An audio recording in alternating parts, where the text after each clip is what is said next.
ഞങ്ങളത് വാത്സല്യമായ സ്നേഹിക്കുന്ന കർത്താവെ, ഇടയുള്ള സഹോദരങ്ങൾ കർത്താവെ, പ്രത്യേക യുവജനങ്ങളെ കുഞ്ഞുങ്ങളെ ഓർത്ത് പ്രാർത്ഥിക്കുന്നു.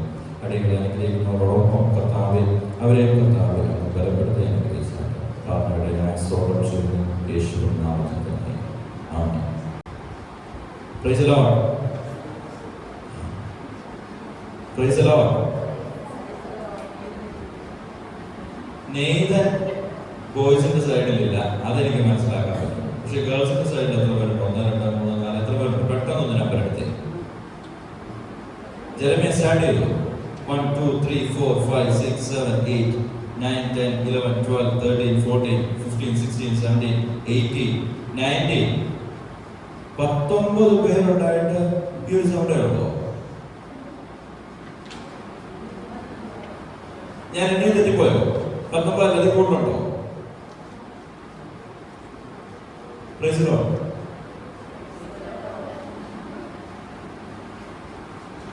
ഈ 2 മാസം നമ്മുടെ ഇതിപ്പോ എത്ര മാസത്തെ ഗ്യാപ്പിന് ശേഷം മീറ്റിംഗ് നടക്കുന്നത്? ലാസ്റ്റ് യൂത്ത് മീറ്റിംഗ് എന്നാ പറഞ്ഞത്? ഒക്ടോബറിലോ?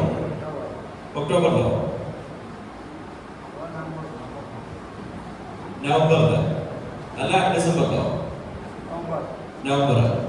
ഓക്കെ. ഡിസംബറിൽ നമ്മൾ യൂത്ത് മീറ്റിംഗ് ഇല്ലായിരുന്നു, ഫാസ്റ്റിംഗ് പ്രെയർ ആയിരുന്നു. ജാനുവരിയില് എന്താ പരിപാടിയാണത്? പിള്ളേർക്ക് വേണ്ടിയുള്ള പരിപാടി എന്തായിരുന്നു നമ്മൾ ചെയ്തത്? ഓൾ ടൈം മേക്ക് എല്ലാവരും പന്ത് കളിച്ചു, ഡാൻസ് കളിച്ചു, സംഭവമൊക്കെ സെറ്റായിരുന്നു. പക്ഷെ ഇത് 2 ആഴ്ച കഴിഞ്ഞാല് 3 ആഴ്ച കഴിഞ്ഞ് വന്നപ്പോഴത്തേക്ക് പ്രൈസുകളോടെ പോയി. അതായിരുന്നു നമ്മളെ സർപ്രൈസ് ചെയ്യുന്നത്.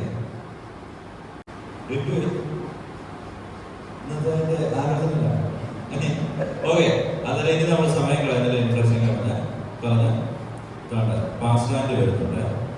പാസ്റ്റാൻഡ് പെട്ടെന്നോ? ഇപ്പോഴാണ് എനിക്ക് ആ കാര്യം മനസ്സിലായത്, എന്തുകൊണ്ടാണ് പ്രൈസിലോട് പഞ്ചില്ലാതിരുന്നത്. പാസ്റ്ററും ഇല്ല, പാസ്റ്റാൻഡും ഇല്ല, അതുകൊണ്ടാണ് ആ ഒരു ശക്തി വരാത്തത്. ഇനിയിപ്പോ എന്തായാലും നല്ല ശക്തിക്ക് പ്രൈസിലോട് വരും. കാര്യം 20 പേരായി ഗേൾസിന്റെ സൈഡില്. പ്രൈസിലോ? ഇനി നമ്മുടെ ബോയ്സിന്റെ ചാൻസ് ആയിട്ടോ. ഫിയോണെ ഒന്ന് ഫ്രണ്ട് വന്നിരിക്കട്ടെ. എന്തിനാ ബാക്കിൽ പോയിരിക്കുന്നത്? ഏവരും ഒന്ന് ഫ്രണ്ട് ഇരിക്കും. ജോഷുവ താഴെയാണ് ഇരിക്കുന്നത്. ഓക്കെ, ഇനി നമ്മൾ ബോയ്സ് ആണ് പ്രൈസിലോട് പറയുന്നത്.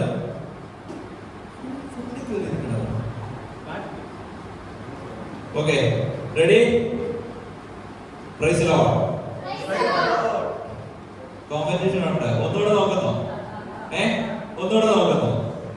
വെളിയിൽ ആരോ 2 പേരിരിക്കുന്നു. ബോയ്സ് ആണോ ഗേൾസ് ആണോ? പെട്ടെന്നോ? മോനെ കയറിയിരിക്കട. കറക്റ്റ് ടൈമിലാണ് നീ വന്നേക്കുന്നത് കേട്ടോ.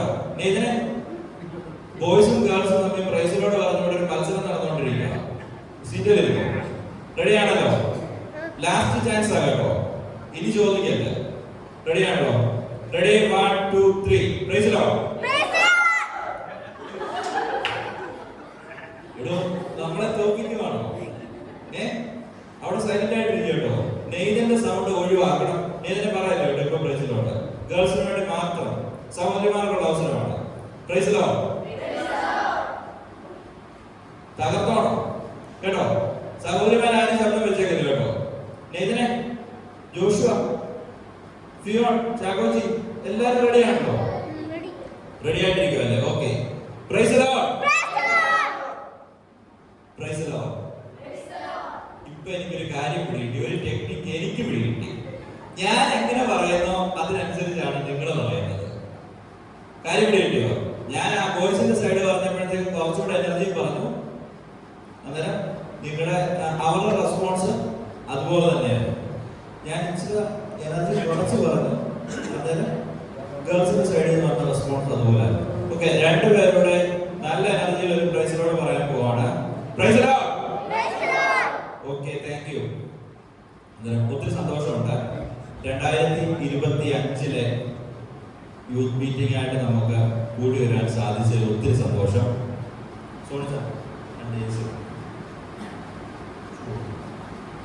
അന്നേരം ഈ 2025 യൂത്ത് മീറ്റിംഗ് എന്ന് പറയുമ്പോഴേ ഒരു പ്രത്യേകതയുണ്ട്.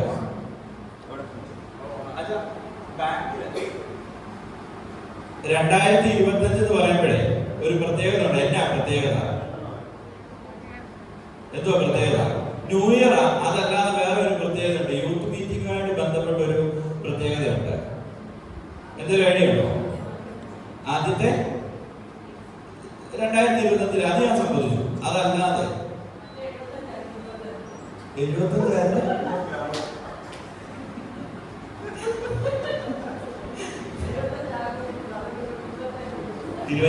ഓക്കെ. ആ നിലയിലൊന്നും ഞാൻ ചിന്തിച്ചില്ല. നമ്മൾ യൂത്ത് മീറ്റിംഗ് തുടങ്ങിയിട്ട് 2 വർഷമായി. എത്ര പേർക്ക് സന്തോഷമുണ്ട്? 2023 ജനുവരി 15-ാം തീയതി ആയിരുന്നു നമ്മുടെ ആദ്യത്തെ യൂത്ത് മീറ്റിംഗ്. ഇടയ്ക്ക് ചില മാസങ്ങളിൽ നമുക്ക് മീറ്റിംഗ് നടത്താൻ പറ്റിയിട്ടില്ല. എന്നിരുന്നാൽ തന്നെയും കുഞ്ഞുങ്ങളും യുവജനങ്ങളും ചേർന്നുള്ള ഈ പ്രവർത്തനം 2 വർഷം അനുഗ്രഹകരമായിട്ട് മുന്നോട്ട് പോയി. ഇപ്പോൾ 3-ാം വർഷത്തിലോട്ട് വന്നേക്കുവാണ്. 3-ാം വർഷത്തിലോട്ട് വരുമ്പോൾ തന്നെ നമ്മുടെ സ്കൂൾ കുഞ്ഞുങ്ങളെ, ടീച്ചേഴ്സ്, പേരൻസിൻ്റെ എല്ലാവരുടെയും പാർട്ടിസിപ്പേഷൻ നല്ലപോലെ ഉണ്ട്. ഇനിയും പാർട്ടിസിപ്പേഷൻ വേണം. ഞാൻ പറയുന്നതാണ്, ഒത്തിരി പാർട്ടിസിപ്പേഷൻ വേണം. കാര്യം ആള് കൂടുമ്പോഴേ നമുക്കും ഇതൊന്ന് ശക്തമായിട്ട് മുന്നോട്ട് കൊണ്ടുപോകണമെന്നുള്ള ഒരു ചിന്തയുള്ളൂ. ഇന്ന് ഒത്തിരി നാളെ ശേഷമാണ് ടിംബ്രോയെ കാണുന്നത്. ശരിയാണല്ലോ? ഞാൻ കള്ളത്തിലൊന്നും പറഞ്ഞില്ലല്ലോ. ഇനിയുള്ള മീറ്റിംഗ് റെഗുലറായിട്ട് വരണം. സൈജാൻ നേരത്തെ യൂത്ത് മീറ്റിങ്ങിന് വരാതിരുന്ന വ്യക്തിയായിരുന്നു. പക്ഷെ ഇപ്പൊ റെഗുലറായിട്ട് സൈജാൻ വരുന്നുണ്ട്. ഇന്ന് സൈജാൻ വരുമെന്ന് ഞാൻ ഒരിക്കലും പ്രതീക്ഷിച്ചത് കേട്ടോ. കാര്യം പുള്ളിക്കാരൻ നല്ല ടയേർഡായിരുന്നു. പക്ഷെ അഭിയായ വീട്ടിലിരുത്തല്ലേ എന്ന ഉറച്ച തീരുമാനത്തിൽ സൈജാൻ ഇവിടെ വന്നിട്ടുണ്ട്. ഇവിടെ ടീച്ചറുണ്ട്, പ്രീചേച്ചി പറഞ്ഞ് ഇന്ന് എന്തിനും മീറ്റിംഗ് വെച്ചു. എനിക്ക് കൺവെൻഷൻ ഗ്രൗണ്ടിൽ പോയി കൺവെൻഷൻ അനുഗ്രഹത്തിന് വേണ്ടി പ്രാർത്ഥിക്കണമെന്ന് പറഞ്ഞ വ്യക്തിയാണ്. എന്തായാലും എല്ലാവരും ഇവിടെ ഉണ്ട്. എല്ലാവരും ഓർത്ത് ദൈവത്തെ സ്തുതിക്കുന്നു. പ്രത്യേകം നമ്മുടെ കുഞ്ഞുങ്ങൾ ഈ കാലഘട്ടങ്ങളിൽ വളരെ ആക്റ്റീവായിട്ട് മുന്നോട്ട് എല്ലാ കാര്യങ്ങളും വരുന്ന ഓർത്ത് ദൈവത്തിന് നന്ദി പറയുന്നു. പ്രത്യേകം Sunday school head master, teachers നല്ല എഫേർട്ട് എടുക്കുന്നുണ്ട്. അതിന്റെ എല്ലാ റിസൾട്ട് നമ്മൾ കാണും.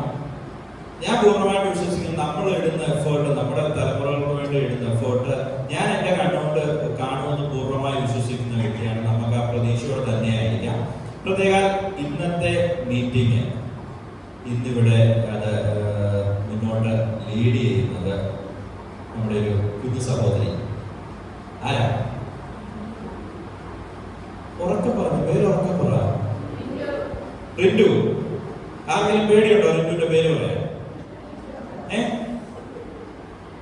അഭിയാക്ക് പേടിയുണ്ടോ? പക്ഷെ പേര് പറഞ്ഞില്ലല്ലോ. റിന്റു ആണ് ഇന്നത്തെ മീറ്റിംഗ് ലീഡ് ചെയ്യുന്നത്. റിന്റു വരുന്നതിന് മുമ്പ് ഇവിടെ മീറ്റിംഗ് ലീഡ് ചെയ്യാത്ത സഹോദരിമാരൊക്കെ ഉണ്ട്. സഹോദരി പറഞ്ഞ വലിയ സഹോദരിമാരുണ്ട്, കൊച്ചു സഹോദരിമാര് ആരൊക്കെ ഉണ്ട്? മീറ്റിംഗ് ലീഡ് ചെയ്യാത്ത ആരുണ്ട്? ആരൊക്കെ ഉണ്ട്? ജോവാനുണ്ട്, പിന്നെ ആരുണ്ട്? റോണയുണ്ട്, ഏഞ്ചലുണ്ട്, പിന്നെ അഭിയ ലീഡ് ചെയ്തായിരുന്നല്ലോ, ഫെമിന ചെയ്തു, ദിയ ചെയ്തു. ഓക്കെ, ബോയ്സിന്റെ സ്ഥാനത്ത് മോടെ പേരെന്തായിരുന്നു? ദിയയുടെ പറഞ്ഞിങ്ങനെ ജസീന. ഓക്കെ, മോടെ ജസ്ന. Okay, Fiona.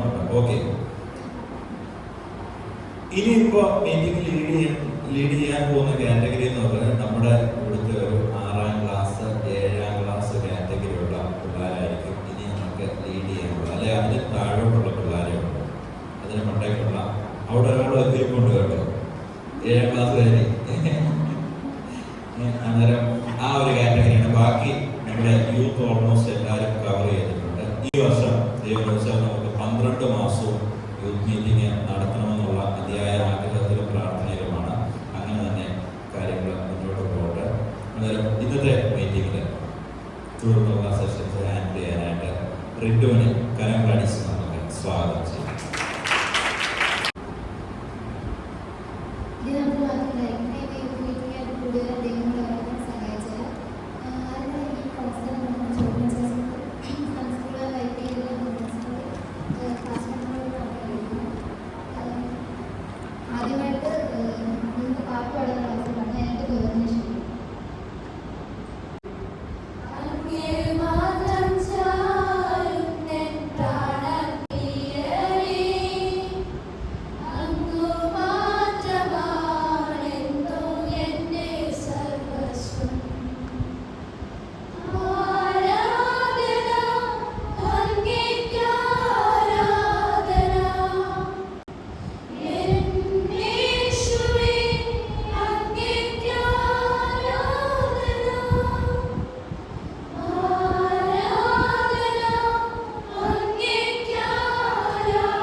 ദൈവത്തിൻ്റെ പരിശുദ്ധ നാമം വാഴ്ത്തപ്പെടുവാനാകട്ടെ.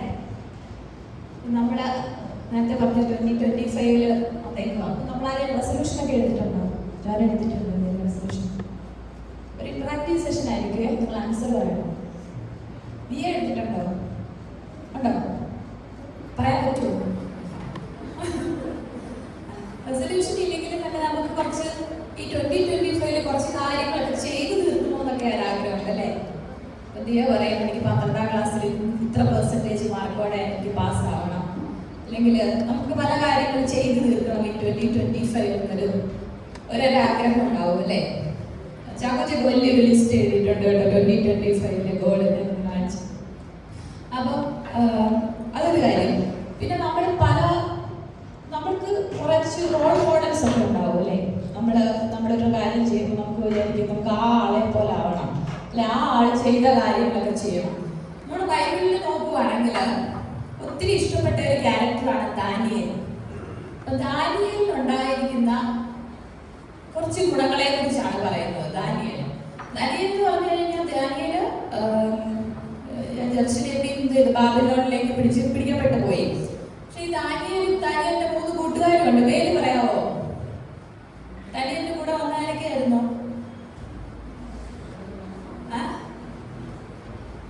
ശത്രുക്ക് മേശക്കായിരുന്നു. അവരുടെ കൂട്ടുകാരുണ്ടായിരുന്നു അല്ലേ? പക്ഷെ ഈ ദാനിയേലൊക്കെ വന്നപ്പോൾ നമ്മൾ കാണുമ്പോൾ ഒരു ബാലകനായിരുന്നു, ഒരു ടീനേജർ ആയിരുന്നു വന്ന സമയത്ത്.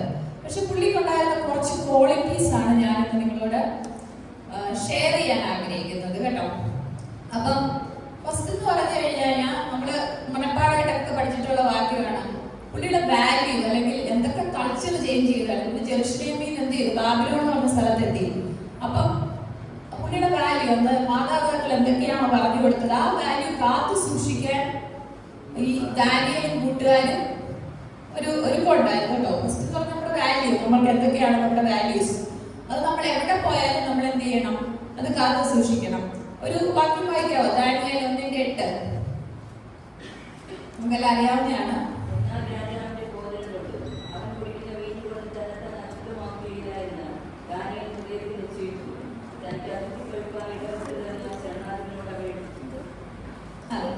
അപ്പൊ അവിടെ ചെന്നപ്പോ എന്ത് ചെയ്തു? രാജാവിന്റെ കൊട്ടാരത്തിൽ അവർക്ക് എത്തിയത്. രാജാവ് കഴിക്കുന്ന ഫുഡ്, രാജാവ് കഴിക്കുന്ന വീഞ്ഞ്, ഇതെല്ലാം കുടിക്കാനുള്ള ഒരു നല്ലൊരു അവസരമായിരുന്നു. നമ്മളൊക്കെ അവിടെ പോയി കഴിഞ്ഞ് കഴിഞ്ഞാൽ എന്ത് ചെയ്തേനെ? നമുക്ക് കുറച്ചേറെ നമ്മൾ ഇതുവരെ ചെയ്തിട്ടില്ല രാജാവിന്റെ കൊട്ടാരത്തിലുള്ള ഫുഡൊന്നും. അപ്പൊ നമ്മളെന്ത് ചെയ്യും? അത് കഴിക്കാനോ അത് ആ ഒരു ആഗ്രഹം നമുക്കുണ്ടാകും. പക്ഷെ പുള്ളിക്ക് അവരുടെ കൂട്ടത്തിൽ അവരുടെ ഒരു വാല്യൂ എന്ന് പറഞ്ഞാൽ കൾച്ചർ ചേഞ്ച് ചെയ്താലും നമുക്ക് ദൈവം അല്ലെങ്കിൽ നമ്മൾ പഠിച്ചിരിക്കുന്ന ആ വാല്യൂ അത് മുറുകെ പഠിച്ചിരുന്ന ഒരു ക്വാളിറ്റി ഉണ്ടായിരുന്നു ദാനിയേലിന്. അടുത്തതാണ് പുള്ളിക്കുള്ള ധൈര്യം എന്ന് വെച്ചാൽ അവരുടെ കൂട്ടുകാർക്കുള്ള ഒരു ധൈര്യം. ആ കറേജ് എന്ത് വരുന്നു? ധൈര്യം എന്തെങ്കിലും പറയാമോ? ദാനിയേലിന്റെ കൂട്ടുകാർ ഒരു ധൈര്യം കാണിച്ചു എന്ത് വരുന്നു?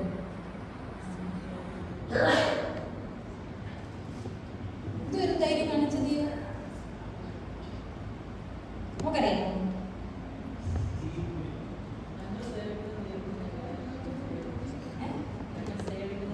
അത് തന്നെ, അതാണ്. എന്ന് പറഞ്ഞു കഴിഞ്ഞാൽ ഒരു വലിയ സ്വർണ്ണ ബിംബം ഉണ്ടാക്കി അല്ലെ? 60 മുഴം ഉയരവും 6 മുഴം വണ്ണമുള്ള ഒരു വലിയ ബിംബം. എന്തോ കൊണ്ടാ ഉണ്ടാക്കിയേ? സ്വർണം കൊണ്ടുണ്ടാക്കിയ ഒരു ബിംബം. എന്നിട്ട് അവിടെയുള്ള എല്ലാവരെയും വിളിച്ചു വരുത്തി അവിടെ. എന്നിട്ട് പറഞ്ഞു ഒരു എന്തുവാ കുറച്ച് വാദ്യ ഉപകരണങ്ങളൊക്കെ, ഒരു ഇൻസ്ട്രുമെന്റ് ഒക്കെ വായിക്കുമ്പോൾ നിങ്ങളെല്ലാവരും കുനിഞ്ഞതിനെ നമസ്കരിക്കണം.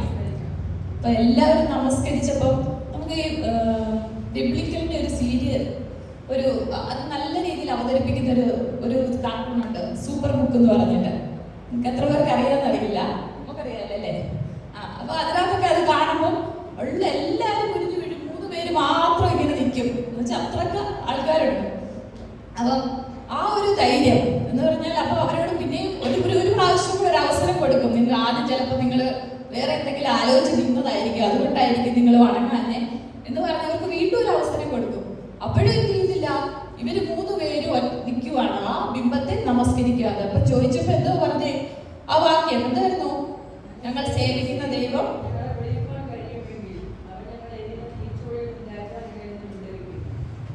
വിടുവിച്ചില്ലെങ്കിലും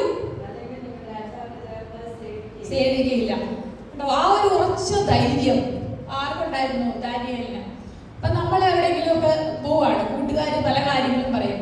നമുക്കൊരു സിനിമയ്ക്ക് പോവാം, അല്ലെങ്കിൽ ഒരു ഇതിന് പോവാം. അപ്പൊ നമുക്കൊരു ഒരു ഒരു ധൈര്യം വേണം, നമുക്കൊരു കറേജ്. എന്ന് വെച്ചാൽ ഞാൻ സേവിക്കുന്ന ദൈവത്തിന് ഇത് ഇഷ്ടമല്ല എന്ന് വെച്ചാൽ അവരോട് അത്ര ധൈര്യമായി പറയാൻ ആ ഒരു കറേജ് നമുക്ക് വേണം, ദാനിയേലിനെ പോലെ, അല്ലെ ദാനിയേലിന്റെ കൂട്ടുകാരെ പോലെ. അപ്പൊ നമുക്കറിയാമല്ലോ അതെന്താ. എന്നിട്ട് അവസാനം അതിന്റെ എന്റെ എന്തായിരുന്നത്, അവരെ എരിയുന്ന തീച്ചൂളയിൽ കൊണ്ടിട്ടു. അതിന്റെ മടങ്ങ്, തീയുടെ മടങ്ങ് കുറെ വർദ്ധിപ്പിച്ചു. എന്നിട്ടും ഈ കൊണ്ടുപോയി ആൾക്കാർ എന്ത് ചെയ്തു, മരിച്ചു വീണു. ഇവർക്ക് ഒരു കേടും പറ്റിയില്ല. ആ ദൈവത്തിന് വേണ്ടി ഉറച്ചു നിന്ന്, ആ ധൈര്യത്തോടെ നിന്നപ്പോൾ ദൈവം അവരെ വെടിവെച്ചതാണ്. അപ്പൊ നമ്മൾ എവിടെ പോയിരുന്നാലും, ഇപ്പം പല സ്ഥലങ്ങളിലും നമ്മൾ മാതാപിതാക്കൾ ഉണ്ടാവില്ല, നിങ്ങൾ പലയിടത്തും പോകുമ്പോഴും ദൈവത്തിന് വേണ്ടി ധൈര്യത്തോടെ നിൽക്കുവാൻ ആ ഒരു ക്വാളിറ്റി ഉണ്ടായിരിക്കണം. അടുത്ത ഒരു ക്വാളിറ്റിയാണ് ഒരു വിശ്വസ്തത. എന്ത് കാര്യം ഏൽപ്പിച്ചാലും എന്ത് ചെയ്തു, ഒരു ഇന്റഗ്രിറ്റി ഉണ്ടായിരുന്നു അവർക്ക്, ദാനിയേലിന്. വായിക്കാവോ? ദാനിയേൽ 6:4.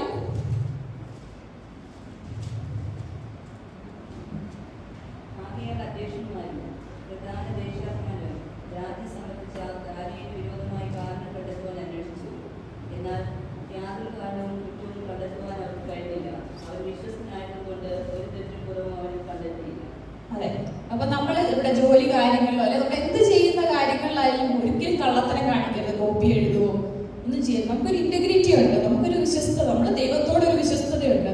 അപ്പം ഇവരെന്താ, ഈ ദാനിയേൽ മേൽക്ക് മേല് പ്രൊമോഷൻ കിട്ടി പോവുക. അപ്പൊ അവിടെ കൂടെ ഉണ്ടായിരുന്ന ആൾക്കാർക്കൊക്കെ ഭയങ്കര അസൂയ. അപ്പൊ അവരെന്ത് ചെയ്തു, എന്തെങ്കിലും ഒരു കുറ്റം കണ്ടുപിടിക്കാൻ വേണ്ടിയിട്ട് ഇങ്ങനെ നോക്കിയിട്ട് എന്ത് ചെയ്തു, യാതൊരു കുറ്റവും കണ്ടില്ല. ആർക്ക്?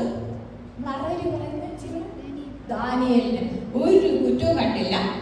അപ്പം എന്ത് ചെയ്തു, അവനെന്ത് ചെയ്തു, വിശ്വസ്തനായിരുന്നു. അതേപോലെ നമ്മളും ഏതൊരു അവസ്ഥയിൽ എവിടെയൊക്കെ ആയിരുന്നാലും ഒരു വിശ്വസ്തരായിരിക്കണം. എന്നുവെച്ചാൽ നമുക്ക് ചില സമയത്തിൽ എന്തെങ്കിലുമൊക്കെ കാര്യം സാധിക്കാൻ വേണ്ടി എന്തെങ്കിലുമൊക്കെ ചെയ്യാം. പക്ഷെ അങ്ങനെയല്ല, നമ്മൾ ഏതൊരു ജോലി നമ്മളെ ഏൽപ്പിച്ചാലും നമ്മൾ എന്തായിരിക്കണം, വിശ്വസ്തരായിരിക്കണം. അടുത്ത അവന്റെ ഒരു ക്യാരക്ടറായിരുന്നു എക്സലൻസ്. ചെയ്യുന്ന എല്ലാ കാര്യത്തിലും അവൻ എക്സലന്റ് ആയിരുന്നു. 6:3 വായിക്കാമോ?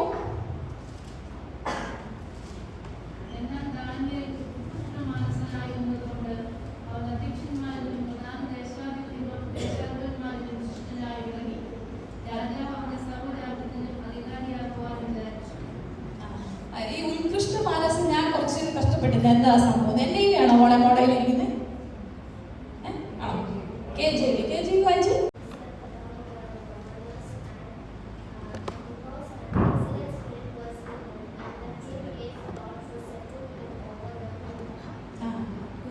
Excellent spirit was in him. അങ്ങനെയല്ലേ പറഞ്ഞേ? എന്നെ ഈ വായിച്ചു ബൈബിൾ എടുത്തിട്ട് പോലും Daniel 6:3.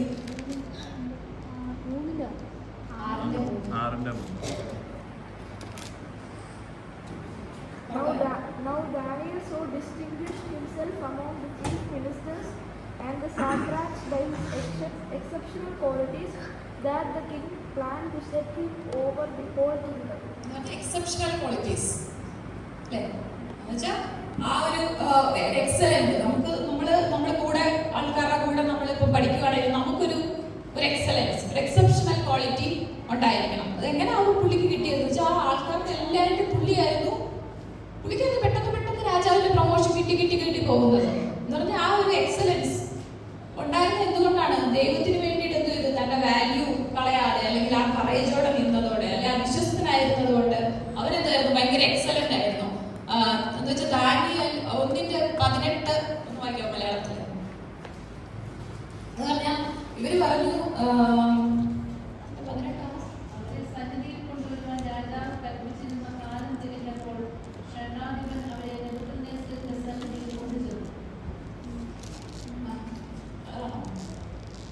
അവരവരിലെല്ലാം ഭയങ്കരമായിട്ട് നല്ലതായിട്ട് വിളങ്ങി എന്ന് പറഞ്ഞിട്ടൊരു ആ 3 പേര്. ഓക്കെ, എനിവേ എക്സലന്റ് ആയിരുന്നു. അടുത്ത ഉണ്ടായിരുന്ന ഒരു ക്വാളിറ്റിയാണ് ഡിസിപ്ലിൻ. ദാനിയേലിൽ ഉണ്ടായിരുന്ന ഒരു ക്വാളിറ്റിയാണ് അടുത്തത് ഡിസിപ്ലിൻ. ഡിസിപ്ലിൻ എന്ന് പറഞ്ഞു കഴിഞ്ഞാൽ എന്തുവായിരുന്നു? പുള്ളിയുടെ ഡിസിപ്ലിൻ എന്തുവായിരുന്നു? രാവിലെയും ഉച്ചയ്ക്കും വൈകിട്ടും പ്രാർത്ഥിക്കുന്ന ഒരു സ്വഭാവം ഉണ്ടായിരുന്നു. എന്തൊക്കെ പ്രശ്നം വന്നാലും രാവിലെയും ഉച്ചയ്ക്കും വൈകിട്ടും പുള്ളി പ്രാർത്ഥിക്കുമായിരുന്നു അല്ലേ? അത് കഴിഞ്ഞിട്ട് അവിടെ ഒരു നിയമം പാസ്സാക്കി രാജാവിനെ മാത്രമേ പ്രാർത്ഥിക്കാവൂ. ആ സമയത്തും ദാനിയേൽ എന്ത് ചെയ്തു? രാവിലെയും ഉച്ചയ്ക്കും വൈകിട്ടും പ്രാർത്ഥിക്കുമായിരുന്നു. അപ്പൊ നമുക്ക് ദാനിയേൽ ഉണ്ടായിരുന്ന ഈ ഒരു ക്വാളിറ്റീസ് ഇല്ലേ, എന്തൊക്കെയായിരുന്നു? നമ്മുടെ വാല്യൂ ഒരിക്കലും, നമ്മൾ ഏത് കൾച്ചറൽ ചേഞ്ച് ഉണ്ടായാലും, നമ്മൾ എവിടെ പോയാലും നമ്മുടെ വാല്യൂ നമ്മൾ കാത്തു സൂക്ഷിക്കണം. എങ്ങനെയായിരുന്നു വാല്യൂ കാത്തു സൂക്ഷിച്ചത്? അവിടെ ഉണ്ടായിരുന്ന എന്ന് വെച്ചാൽ അവർ വെജിറ്റേറിയൻ ആയിരുന്നു, അല്ലെങ്കിൽ അവിടുത്തെ ശാഖപദാർത്ഥങ്ങൾ മാത്രം കഴിച്ച് അങ്ങനെ നിന്നു. എന്ന് വെച്ചാൽ അവർക്ക് അവസരങ്ങൾ ഉണ്ടായിരുന്നു, ഓപ്പർച്യൂണിറ്റീസ് കിട്ടി, നമുക്ക് ആ വാല്യൂ കളയാനല്ല. എന്നിട്ടും അവരെന്ത് ചെയ്തില്ല? കളഞ്ഞില്ല. അടുത്തൊരു നല്ല ധൈര്യം ഉണ്ടായിരുന്നു, എന്ത് കാര്യത്തിനും അല്ലെങ്കിൽ ദൈവത്തിന് വേണ്ടി നിൽക്കുവാനൊരു ധൈര്യം. പിന്നെ വിശ്വസ്തനായിരുന്നു, ചെയ്ത എല്ലാ കാര്യങ്ങളിലും എന്ത് ചെയ്തു? വിശ്വസ്തനായിരുന്നു. അതുകൊണ്ട് ദൈവം എന്ത് ചെയ്തു? അവരെ മാനിച്ചു. അവിടെ ഉണ്ടായിരുന്ന എല്ലാവരും ഒരു എക്സെപ്ഷണൽ ക്വാളിറ്റി, അല്ലെങ്കിൽ അവർ എക്സലന്റ് ആയിരുന്നു, ഒരു എക്സലൻസ് ഉണ്ടായിരുന്നു, ഒരു എക്സലന്റ് സ്പിരിറ്റ് ഉണ്ടായിരുന്നു. പിന്നെ വേണ്ടത് ഡിസിപ്ലിൻ. എന്തായിരുന്നു? രാവിലെയും ഉച്ചയ്ക്കും വൈകിട്ടും പ്രാർത്ഥിക്കുന്ന ഒരു ഡിസിപ്ലിൻ ഉണ്ടായിരുന്നു. അപ്പം നമ്മൾ ഈ 5 കാര്യങ്ങൾ കണ്ടു. അപ്പം ദാനിയേൽ ഈ ഒരു 2025 നമുക്ക് ഈ ദാനിയേലിനെ പോലെ എന്ത് ചെയ്ത് നമ്മുടെ അങ്ങനെ ഒരു തീരുമാനത്തിലെത്തുവാൻ ദാനിയേൽ നമ്മുടെ റോൾ മോഡൽ ആക്കിയിട്ട് ദാനിയേലിന്റെ ഈ ക്വാളിറ്റീസിലൊക്കെ നമുക്കും ആ ഒരു രീതിയിൽ കടന്നു വരുവാൻ കഴിയുവാണെങ്കിൽ ദൈവം ധാരാളമായി മാനിക്കും. ദാനിയേലിനെ ഒത്തിരി മാനിച്ചു. ദാനിയേലിനെ അവിടെ ഉണ്ടായിരുന്നു നിങ്ങൾക്കറിയാം. പിന്നെ ഏറ്റവും വലിയ കാര്യം എന്ന് പറഞ്ഞാൽ സിംഹക്കുഴിയിൽ പോയിട്ട് സിംഹം പോലും ഏഞ്ചൽ വന്നത് സിംഹത്തിന്റെ വായ അടച്ചു.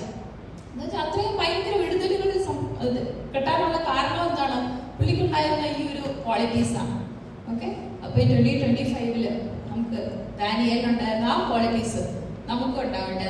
അങ്ങനെ ഉണ്ടായിക്കഴിഞ്ഞാൽ നമുക്ക് എന്താ ഗുണം? നമുക്ക് ഏതൊക്കെ പ്രയാസങ്ങൾ വന്നാലും ദൈവം എന്ത് ചെയ്യും? നമ്മളെ വിടുവിക്കും അതിൽ നിന്നെല്ലാം. ഈ ചെറിയ വാചകം കൊണ്ട് ദൈവം നിങ്ങളെ അനുഗ്രഹിക്കട്ടെ.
Praise Lord. ദൈവനാമത്തിന് മഹത്വം ഉണ്ടാകട്ടെ. ഇന്ന് ഈ ശനിയാഴ്ച ദിവസത്തിന്റെ വൈകിട്ടത്തെ സമയത്ത് 2025 ആദ്യത്തെ യൂത്ത് മീറ്റിംഗ് ആയിട്ട് നമുക്ക് ഒരുമിച്ച് കൂടി വരുവാൻ ദൈവം നമ്മുടെ ഓരോരുത്തരുടെ ജീവിതത്തിൽ സഹായിച്ചല്ലോ. നിങ്ങളോട് ഒരുമിച്ചായിരിക്കുവാൻ തക്കണം കർത്താവ് എന്നെ ബലപ്പെടുത്തി ഓർത്ത് ദൈവത്തെ സ്തുതിക്കുന്നു, സ്തോത്രം ചെയ്യുന്നു. ഇന്ന് സ്പെഷ്യൽ പ്രോഗ്രാം എന്നാണ് പറഞ്ഞത്, പക്ഷെ ഞാൻ നിങ്ങളുമായിട്ടൊരു കഥ ഷെയർ ചെയ്യാനാണ് വന്നത്. നമുക്കൊരു കഥ എല്ലാവർക്കും ഇഷ്ടമല്ലേ? പ്രസംഗമൊക്കെ കേട്ട് മടുത്ത് ഇരിക്കും. പ്രസംഗം എന്ന് പറയുന്നതിനേക്കാളും എല്ലാവർക്കും ഇഷ്ടം കഥയല്ലേ? ഒരു കഥ കേൾക്കാം. ഇത് നടന്ന ഒരു കഥയാണ്. അതായത് ഇപ്പം നമ്മുടെ ചുറ്റുപാട് നോക്കുകയാണെങ്കിൽ നമ്മുടെ ശരീരത്തിൽ വരുന്ന അസുഖങ്ങളെക്കാട്ടിലും കൂടുതലായിട്ട് നിൽക്കുന്നതല്ല മാനസികമായിട്ടുള്ള അസ്വസ്ഥതകളാണ്, അല്ലേ? പണ്ട് കാലത്ത് നമ്മൾ അതൊന്നും ശ്രദ്ധ നമ്മൾ അത് അങ്ങോട്ടൊന്നും കൊടുക്കാറില്ലായിരുന്നു. ഇപ്പം വിഷമാന്ന് പറഞ്ഞാണെങ്കിലും അത് കുറച്ച് കഴിഞ്ഞിട്ട് മാറിക്കോളും, എന്തെങ്കിലും പണി ചെയ്യുമ്പോൾ മാറിക്കോളും, അത് അങ്ങോട്ട് നീ കഴിഞ്ഞ മാറിക്കോളും എന്നൊക്കെ നമ്മൾ അങ്ങ് വിട്ടുകളയായിരുന്നു. പക്ഷെ ഇപ്പം നോക്കുകയാണെങ്കിൽ വലിയവരെക്കാട്ടിലും ചെറിയ പിള്ളേർക്ക് വരെയാണ് ഈ മാനസികമായിട്ടുള്ള സമ്മർദ്ദങ്ങൾ കൂടുകയും മാനസികമായിട്ടുള്ള ഓരോ പ്രശ്നങ്ങൾ വരികയൊക്കെ ചെയ്യുന്നത്. അപ്പൊ അങ്ങനത്തെ ഒരു കഥ നമുക്ക് കേൾക്കാം. ഇതിനകത്തെ ക്യാരക്ടറിന്റെ പേര് അന്ന. നല്ല പേരല്ലേ? അപ്പം അന്ന ഒരു ദിവസം അന്നയുടെ മോള് അന്നയുടെ വീട്ടിൽ മോളുണ്ട്, ഹസ്ബൻഡ് ഉണ്ട്. അപ്പം അന്ന ഇതുപോലെ മോളെ വിടാൻ വേണ്ടിയിട്ട് ഇങ്ങനെ മോളെ എല്ലാം ഒരുക്കി നിർത്തി ആയപ്പോഴേക്കും അന്നയുടെ ഫോണിലൊരു പെട്ടെന്നൊരു ഫോൺ കോൾ വന്നു. ഫോൺ കോൾ വന്നപ്പം അന്ന ഇങ്ങനെ അറ്റൻഡ് ചെയ്തിട്ട് ചോദിച്ചു, ആരാ ഇത് എന്ന് ചോദിച്ചു. അപ്പോൾ ഫോണിൽ അപ്പുറത്തെ ഉള്ള ആൾ പറഞ്ഞു, അയ്യോ അന്ന, എനിക്ക് ഇതിനോട് കാര്യം പറയാനുണ്ടായിരുന്നു, പെട്ടെന്ന് ഇങ്ങോട്ടൊന്ന് വരാമെന്ന് ചോദിച്ചു. അപ്പോൾ അവൾ വിളിച്ചിരുന്നത് അടുത്തുള്ളൊരു വൃദ്ധസദനവും ഒരു നമ്മൾ ഷെൽട്ടർ കൊടുക്കത്തില്ല ഓരോരുത്തർക്ക്, അതായത് ആരും ഇല്ലാത്തവർക്ക്, അനാഥർക്കൊക്കെ ഓർഫനേജ് പോലത്തെ ഒരു സ്ഥാപനം ഉണ്ടായിരുന്നു അതിൻ്റെ അടുത്ത്. അവിടുത്തെ ഒരു അച്ഛനായിരുന്നു, അത് നടത്തിക്കൊണ്ടിരുന്ന അച്ഛനായിരുന്നു അന്നയെ ഫോൺ വിളിച്ചത്. എന്നിട്ട് അച്ഛനാണെങ്കിൽ അന്നയോട് പെട്ടെന്ന് എന്തോ പറഞ്ഞ് നാളെ ഇപ്പം തന്നെ പെട്ടെന്ന് വരണം എന്ന് പറഞ്ഞു. അപ്പൊ അന്ന പറഞ്ഞു, അച്ഛാ എനിക്കിപ്പോ വരാൻ പറ്റത്തില്ല, ഒത്തിരി ധൃതിയുണ്ട്, നാളെ വരാമെന്ന് പറഞ്ഞു. അങ്ങനെ അടുത്ത ദിവസം ആയപ്പോൾ അന്ന അച്ഛനെ കാണാൻ ചെന്നു. അപ്പോൾ അച്ഛൻ പറഞ്ഞു, എനിക്ക് നിന്നോട് അത്യാവശ്യമായിട്ടൊരു കാര്യം പറയാനുണ്ട്, ഇന്ന് നിനക്ക് ഭയങ്കര സന്തോഷമുള്ളൊരു ദിവസമായിരിക്കും, ഞാൻ നിന്നെ ഒരാളെ കാണിച്ചു തരാമെന്ന് പറഞ്ഞു. അപ്പൊ അന്ന വിചാരിച്ചെന്നാൽ അറിയാവുന്ന ആരെങ്കിലും ആയിരിക്കും, പണ്ട് മറന്നുപോയ ആരെങ്കിലും ആയിരിക്കും എന്ന് പറഞ്ഞ അച്ഛൻ അന്നയെ വിളിച്ചോണ്ട് റൂമിലോട്ട് ചെന്നു. എന്നിട്ട് കാണിച്ചു. അത് കണ്ടിട്ട് അന്നയ്ക്ക് സത്യം പറഞ്ഞാൽ ദേഷ്യം വന്നേ. അതെന്താണെന്നറിയാവോ? അതിൻ്റെ അകത്ത് കണ്ടത് കുറേ വർഷങ്ങൾക്ക് മുമ്പേ ഇതേ സ്ഥലത്ത് വെച്ച്, അതായത് ഒരു മോർച്ചറിയുടെ ഫ്രണ്ട് വെച്ചുള്ള ഒരു രംഗമാണ് അന്നയുടെ മനസ്സിൽ കണ്ടത്. ആ മോർച്ചറിയുടെ ഫ്രണ്ട് വെച്ച് ഈ കാണുന്ന അവിടെ ഒരു സ്ത്രീയാണ് അന്ന കണ്ടത്.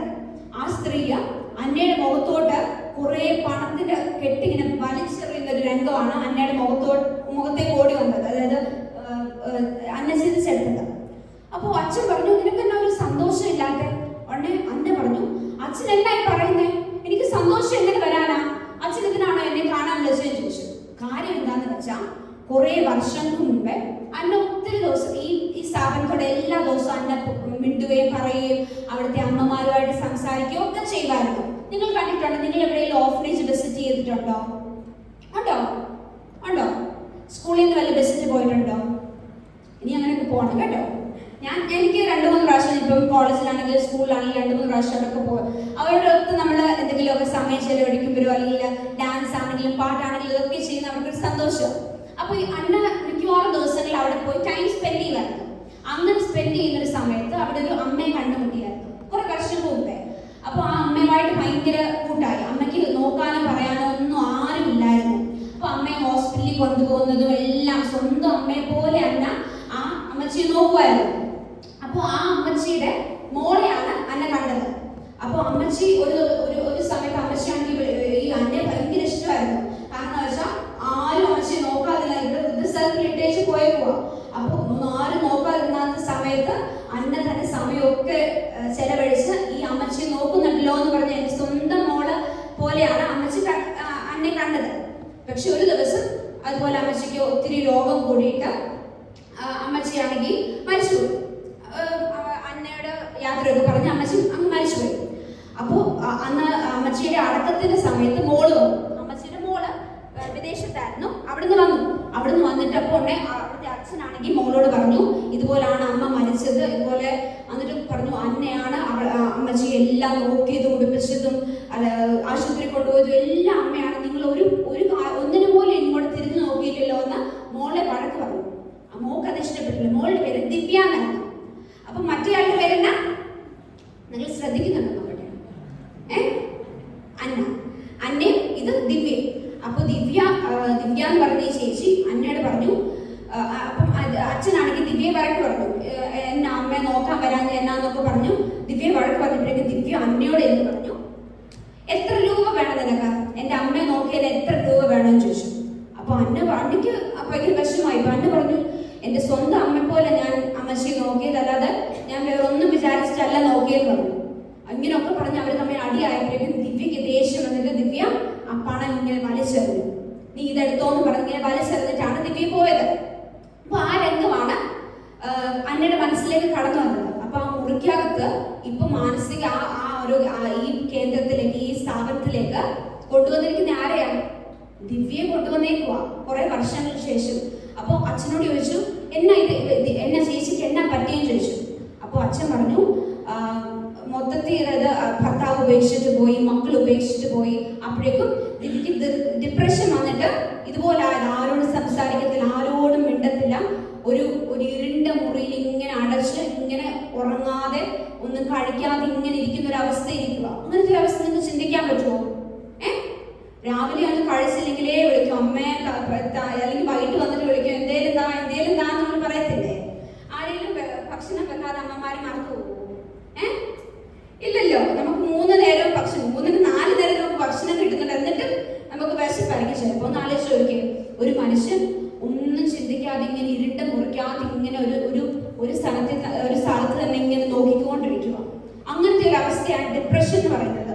നമ്മുടെ മനസ്സിൽ ഒന്നും ചെയ്യുവാൻ ആഗ്രഹമില്ലായിരിക്കും. നമുക്ക് നേരത്തെ ചെയ്തുകൊണ്ടിരുന്ന കാര്യത്തെ പറ്റി നമുക്ക് ചെയ്യുവാൻ ഒരു ആഗ്രഹം ഇല്ലാതാവും, നമുക്ക് ഒന്നിനോടും ഒരു താല്പര്യം ഇല്ലാതാവും, ഒന്നും ചെയ്യാതെ നമ്മൾ ഇങ്ങനെ അങ്ങ് ഇരിക്കും, ആരോട് സംസാരിക്കാതെ.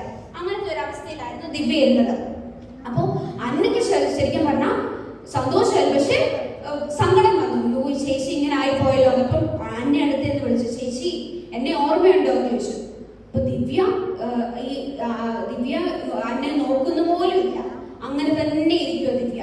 അപ്പൊ അന്നയ്ക്ക് ഭയങ്കര വിഷമായി. അപ്പൊ അന്ന അച്ഛനോട് പറഞ്ഞു, അച്ഛാ ഇങ്ങനെ വിട്ടാൻ പറ്റത്തില്ല, ചേച്ചിക്ക് ഇത്രയും പ്രായമല്ലേ ഉള്ളൂ, ചേച്ചി ശരിക്കും പറഞ്ഞാൽ ഈ ഒരു സ്ഥാപനത്തിൽ എത്തിച്ചേരേണ്ട ആളല്ലല്ലോ, നമുക്ക് എങ്ങനെയും ആ ചേച്ചി ശരിയാക്കി എടുക്കണമെന്ന് പറഞ്ഞു.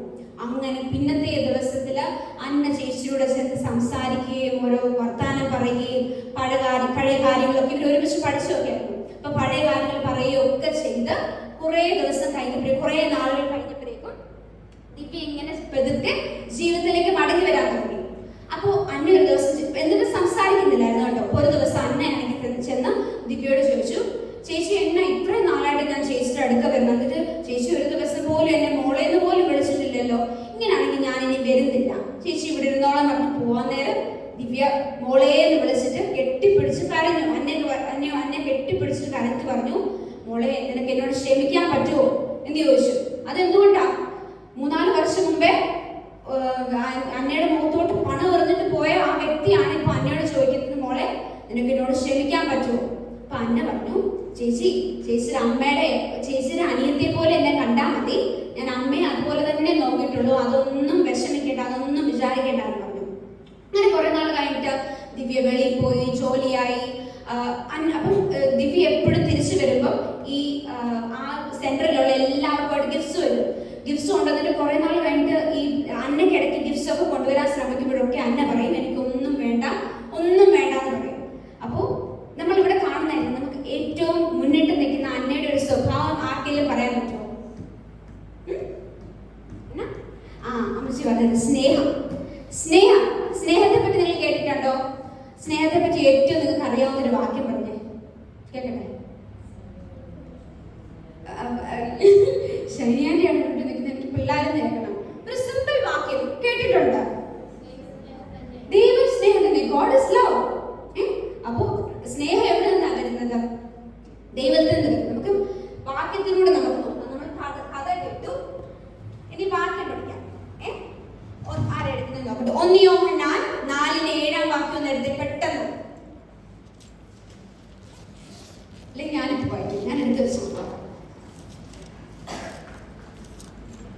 പ്രിയമുള്ളവരെ, നാം അന്യോന്യം സ്നേഹിക്കാം. സ്നേഹം ദൈവത്തിൽ നിന്ന് വരുന്നു. സ്നേഹിക്കുന്നവരെല്ലാം ദൈവത്തിൽ നിന്ന് ജനിച്ചിരിക്കുന്നു, ദൈവത്തെ അറിയുകയും ചെയ്യുന്നു. അപ്പൊ നമ്മളെല്ലാവരും ദൈവത്തെ അറിയാൻ, ദൈവത്തെ അറിഞ്ഞിട്ടുണ്ടെന്ന് പറഞ്ഞാണ് ഇവിടെ ഇരിക്കുന്നത്. പക്ഷെ വചനം പറയുന്നത് സ്നേഹം ദൈവത്തിൽ നിന്ന് വരുന്നു. ദൈവത്തെ കണ്ടവരെല്ലാം, അല്ലെങ്കിൽ ദൈവത്തെ കണ്ടവരെല്ലാം എന്തോ ഉണ്ട്, ദൈവത്തെ അറിഞ്ഞവരെല്ലാം എന്തോ ഉണ്ട്, ഉള്ളില് സ്നേഹമുണ്ട്. അപ്പൊ സ്നേഹം ഇല്ലെങ്കിൽ, അല്ലെങ്കിൽ നമ്മളിപ്പം സ്നേഹിക്കാന്ന് പറഞ്ഞാൽ നമ്മുടെ ഫ്രണ്ട്സിനോടല്ല, നമ്മുടെ ഫാമിലി, നമ്മുടെ അച്ഛന്, നമ്മുടെ അമ്മ. നിങ്ങൾ പറഞ്ഞിട്ടുണ്ടോ, നിങ്ങളുടെ അച്ഛനെ അമ്മയൊക്കെ ഇഷ്ടമില്ലാത്തവരായിട്ട് ആരെങ്കിലും ഉണ്ടോ? പോയി പ്രാർത്ഥിക്കുമ്പോൾ ഈ അച്ഛനെ അമ്മ എനിക്ക് വേണ്ടായിരുന്നു, വേറെ ആരെങ്കിലും എക്സ്ചേഞ്ച് ഓഫർ ആയിട്ട് കിട്ടുവാണെങ്കിൽ മേടിക്കാന്ന് പറഞ്ഞ് നടക്കുന്ന ഒരാളൊക്കെ ഉണ്ടോ?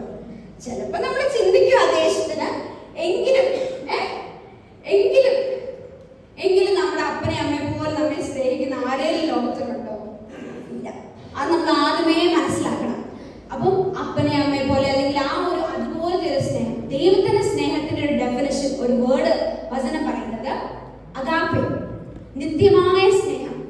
ഒരു എന്തില്ലാത്ത, അതായത് ഇന്ന സമയം വരെ ഉള്ളൂ, അല്ലെങ്കിൽ ഇന്ന നിമിഷം വരെ ഉള്ളൂ, എന്റെ 20ാമത്തെ വയസ്സ് വരെ ഉള്ളൂ, 12ാമത്തെ വയസ്സ് വരെ ഉള്ളൂ, 50ാമത്തെ വയസ്സ് വരെ ഉള്ളൂ. അല്ല, ഇതിനൊരു അന്തമില്ലാത്ത സ്നേഹമാണ് ദൈവത്തിന്റെ സ്നേഹം എന്ന് പറയുന്നത്. ഒരു മനുഷ്യൻ നമ്മളെ സ്നേഹിക്കാൻ വരുമ്പോൾ നമ്മുടെ ക്വാളിറ്റീസ് നോക്കും, നമ്മുടെ ഫ്രണ്ട്സ് നമ്മളെ ക്വാളിറ്റീസ് നോക്കും. അവർക്ക് ഇഷ്ടമില്ലാത്ത ക്വാളിറ്റീസ് ആണെങ്കിൽ അവർ നമ്മുടെ കൂടെ നടക്കുമോ? ഇല്ല. അതാണ് ഫ്രണ്ട്ഷിപ്പ് നമ്മൾ ചൂസ് ചെയ്യണമെന്ന് പറയുന്നത്. അവർക്ക് ഇഷ്ടമുള്ള ആളുടെ കൂടെ അവർ നടക്കത്തുള്ളൂ. അപ്പോൾ ദൈവത്തിന്റെ സ്നേഹം എന്ന് പറയുന്നത് അങ്ങനെ ഒരു ലിമിറ്റ് ഇല്ല. അങ്ങനെയൊക്കെ ആണെങ്കിൽ നമ്മളെ ദൈവം സ്നേഹിക്കാൻ വല്ല മാർഗമുണ്ടോ, വല്ല വകയുണ്ടോ? എനിക്കില്ല കേട്ടോ. ഞാൻ നോക്കുകയാണെങ്കിൽ ഇപ്പോഴും സ്വഭാവത്തിലാണെങ്കിൽ ഒത്തിരി നമുക്ക് ശരിയാക്കാനുണ്ട്. ഓരോ ദിവസം അറിഞ്ഞുകൊണ്ടാണെങ്കിലും അറിയാതാണെങ്കിലും ഒത്തിരി തെറ്റ് ചെയ്യുന്നുണ്ട്. അതൊക്കെ നമ്മൾ ജനിച്ചപ്പോൾ തൊട്ടുള്ളത് കണക്കിടുവായിരുന്നെങ്കിൽ ദൈവം നമ്മളെ സ്നേഹിക്കാൻ വല്ല ഭാഗ്യമുണ്ടോ? ഇല്ല.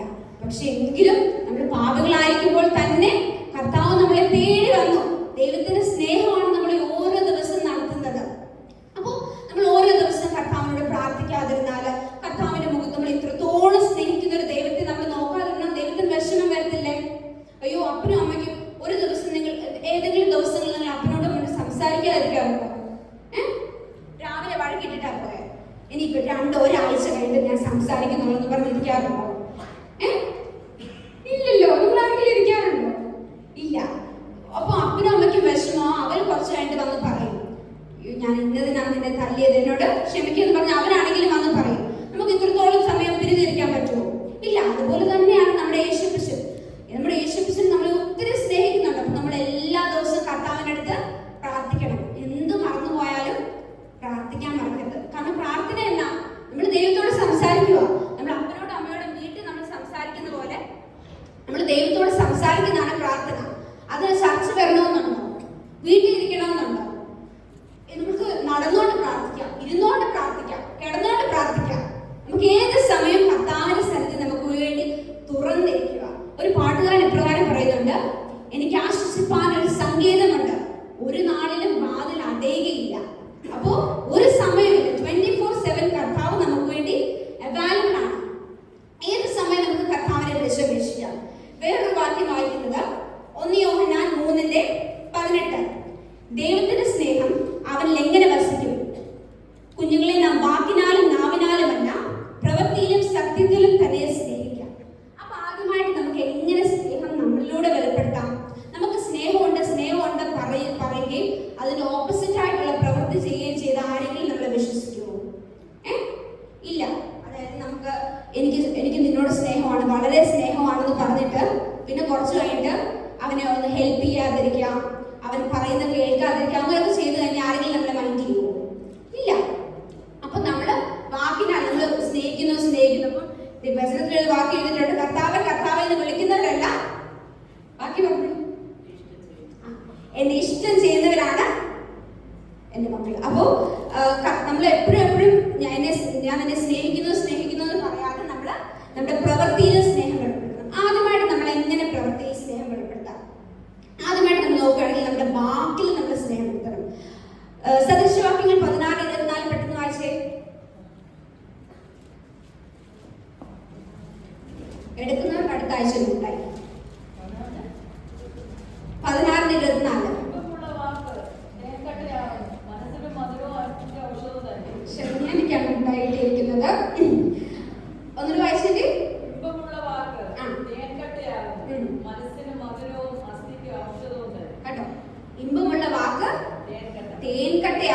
അത് മനസ്സിന് സൗഖ്യവും അസ്ഥിക്ക് ആരോഗ്യവുമാകുന്നു. അപ്പോൾ നമുക്ക് മൊത്തത്തിൽ ഒരു ഫ്രഷ്നെസ് ആണ് നല്ലൊരു വാക്ക് പറയുകയാണെങ്കിൽ അത് നമ്മുടെ ഫ്രണ്ട്സിനോട് എൻകറേജ് ചെയ്യുന്നതായിരിക്കും.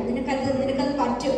ഇപ്പൊ ഒരാൾ പരീക്ഷ എഴുതുമല്ലോ, ഞാനൊന്നും പഠിച്ചിട്ടില്ല, അല്ല ഞാൻ പഠിച്ചിട്ട് എനിക്ക് ഓർക്കാൻ പറ്റുന്നില്ല, എനിക്ക് എഴുതാൻ പറ്റുന്നില്ല, ഇനി ഞാൻ ഇപ്പം ഒരു പ്രോഗ്രാം ചെയ്യാനുള്ള എനിക്കത് ചെയ്യാൻ പറ്റുമോ എന്ന് എനിക്ക് അറിയത്തില്ല.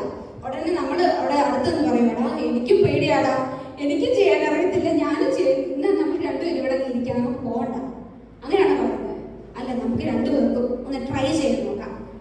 നമുക്കൊന്ന് ട്രൈ ചെയ്ത് നോക്കാം, നമുക്കൊന്ന് ചെയ്ത് നോക്കാം, നല്ലതായിട്ട് വരും. നമ്മൾ പഠിച്ചാൽ ഇത്രയും പഠിച്ചല്ലേ, നല്ലതായിട്ട് വരും. അതൊരു എൻകറേജിങ് വേർഡ്സാ. അപ്പോഴേക്കും അവർ വിചാരിക്കും ശരി ഇവൻ പറഞ്ഞല്ലേ, എന്നാൽ ഞങ്ങൾക്ക് രണ്ടുപേർക്കൂടെ ഒന്ന് ചെയ്ത് നോക്കാന്ന് പറഞ്ഞു. ആദ്യമേ അപ്പം നമ്മുടെ വാക്കിൽ നമ്മൾ കൈൻഡ് ആയിരിക്കണം. നമ്മള് കൈൻഡിന്റെ മലയാളം പറഞ്ഞേ, കൈൻഡ് നിങ്ങൾക്ക് മനസ്സിലായി വിചാരിക്കുന്നു. നമ്മുടെ വാക്കിൽ നമ്മള് സൗമ്യതകളായിരിക്കണം. നമ്മൾ വാക്ക് നല്ലതായിരിക്കണം, എൻകറേജിങ് ആയിരിക്കണം. മറ്റുള്ളവരെ ഒരിക്കലും ഡിസ്കറേജ് ചെയ്യാൻ പാടില്ല, പക്ഷെ നമ്മൾ എൻകറേജ് ചെയ്യണം. രണ്ടാമതായിട്ട് നമ്മൾ മറ്റുള്ളവരെ സഹായിക്കണം. മറ്റുള്ളവരെ എങ്ങനെ സഹായിക്കുന്നത്? ഇപ്പോൾ നമുക്ക് ഒരു ചാപ്റ്റർ മനസ്സിലായി, ആ ചാപ്റ്റർ മനസ്സിലാവാത്ത എത്രയോ പേര് നമ്മുടെ ക്ലാസ്സിൽ കാണും. അപ്പൊ അവർക്ക് മനസ്സിലായില്ല എന്ന് നമുക്ക് അറിയാമെങ്കിൽ നമ്മൾ എന്നാ ചെയ്യണം? അവരെ ചെന്ന് ഹെൽപ്പ് ചെയ്യണം. ഒത്തിരി ഒന്നും സമയം വേണ്ട, 2 ക്വസ്റ്റ്യൻ ഒക്കെ പറഞ്ഞു കൊടുത്താൽ അവർക്കും അതൊരു സന്തോഷമാകത്തില്ലേ? അങ്ങനെ മറ്റുള്ളവരെ ഹെൽപ്പ് ചെയ്യണം. രണ്ടാമതായിട്ട് ഹെൽപ്പ് ചെയ്യുന്നതിലൂടെ നമുക്ക് കർത്താവിന്റെ സ്നേഹം വെളിപ്പെടുത്താൻ പറ്റും. ഇപ്പോ അതായത് പൊതുവെ പറയുന്നത് നമ്മൾ ദൈവത്തെ വിളിക്കുന്നവരെന്ന് പറയുന്നുണ്ട്, പക്ഷെ സ്നേഹം പുറത്ത് കാണിച്ചില്ലെങ്കിൽ അത് ഭയങ്കര മോശമായിരിക്കും. അത് അങ്ങനെ നമ്മൾ സ്നേഹം പുറത്ത് കാണിച്ചാലേ മറ്റുള്ളവർക്ക് അറിയത്തുള്ളൂ. ദൈവസ്നേഹം നമ്മുടെ ഉള്ളിലുണ്ടെങ്കിൽ അത് തീർച്ചയായിട്ടും പുറത്ത് കാണും. പുറത്ത് വേറൊരു സ്വഭാവം, അകത്ത് വേറൊരു സ്വഭാവമായിട്ട് നടന്ന ഒരിക്കലും ലോകം നമ്മളെ അംഗീകരിക്കത്തില്ല. ലോകത്തിലുള്ള അംഗീകാരമല്ല നമുക്ക് വേണ്ടതെങ്കിലും ദൈവസ്നേഹം നമ്മുടെ ഉള്ളിലുണ്ടെങ്കിൽ തീർച്ചയായിട്ടും നമുക്ക് മറ്റുള്ളവരോടും അത് പകരുവാൻ പറ്റും. അപ്പൊ രണ്ടാമതായിട്ട് എന്താ ചെയ്യണം?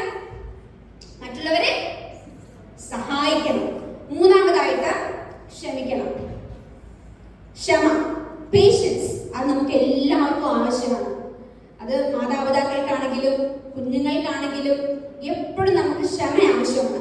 നമ്മൾ മിക്കവാറും പെട്ടെന്ന് ദേഷ്യപ്പെടുന്നവരാണ്, പെട്ടെന്ന് സങ്കടപ്പെടുന്നവരാണ്, അല്ലേ? അപ്പോൾ നമ്മൾ ഇങ്ങനത്തെ ഒരു ലോകത്ത് നമ്മൾ ജീവിക്കാൻ നമുക്ക് ആവശ്യമായിട്ടുള്ള കാര്യമാണ് ക്ഷമ. അത് എഫേസ്യർ 4:32 വായിച്ചേ പെട്ടെന്ന്. ഇതിന് മുട്ടാലില്ല, എന്നാലും വായിച്ചു.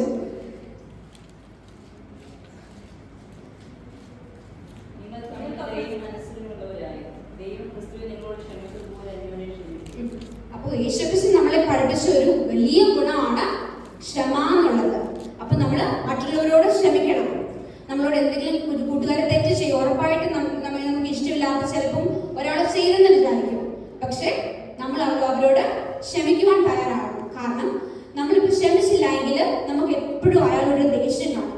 ആ ദേഷ്യം നമ്മളിങ്ങനെ വെച്ച് അവസാനം നമുക്ക് തന്നെ അതൊരു ഭാരമായിട്ട് തീരും. അങ്ങനെയാണ് ഇപ്പൊ പൊതുവെ ഞങ്ങൾ മെന്റൽ പഠിക്കുന്നതുകൊണ്ട് സൈക്കോസൊമാറ്റിക് എന്ന് പറയും. അതായത് നമുക്കൊരു പ്രശ്നവും കാണത്തില്ല, പക്ഷെ മറ്റുള്ളവരോടുള്ള ദേഷ്യവും അസൂയയും അല്ലെങ്കിൽ ആ ഒരു ഈർഷ്യയും ഒക്കെ നമ്മുടെ മനസ്സിൽ വെച്ചോണ്ടിരുന്ന് കുറെ നേരം കഴിഞ്ഞിട്ട് ഇങ്ങനെ വെച്ചോണ്ടിരുന്ന് എപ്പോൾ അയാളെ കണ്ടാലും നമുക്കൊരു ബുദ്ധിമുട്ടായിരിക്കും.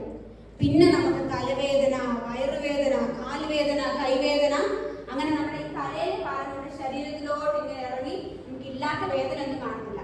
ആശുപത്രിയിലൊക്കെ പോകും, പക്ഷെ എവിടാ പ്രോബ്ലം? എവിടാ? മനസ്സിലാ പ്രോബ്ലം. അത് നമ്മൾ സ്വയമേ നമുക്ക് മാറ്റിയെടുത്താലേ നമുക്ക് പറ്റത്തുള്ളൂ. അപ്പം മൂന്നാമതായിട്ട് നമുക്ക് എന്നാ വേണം? ക്ഷമ വേണം. ഇനി നാലാമതായിട്ട് നമ്മൾ മറ്റുള്ളവർക്ക് വേണ്ടി പ്രാർത്ഥിക്കണം. വചനം എന്നാ പറയുന്നത്? നിങ്ങൾ ശത്രുക്കൾക്ക് വേണ്ടി നിങ്ങൾ പ്രാർത്ഥിക്കണം. അപ്പോൾ നമ്മുടെ കൂട്ടുകാർക്ക് വേണ്ടി നമ്മൾ പ്രാർത്ഥിക്കണം. നമ്മളോട് എന്തെങ്കിലും ബുദ്ധിമുട്ടുള്ളവർ കാണും, എന്നാൽ അവർക്ക് വേണ്ടി നമ്മൾ പ്രാർത്ഥിക്കണം. അവരെ നമ്മൾ ദൈവത്തെ കുറിച്ച് അവരോട് പറയണം, അവരെ ദൈവത്തിലേക്ക് നടത്തണം. ഒന്നും ചെയ്തില്ലെങ്കിൽ നമ്മൾ എന്നാ ചെയ്യണം? അവർക്ക് വേണ്ടി പ്രാർത്ഥിക്കണം.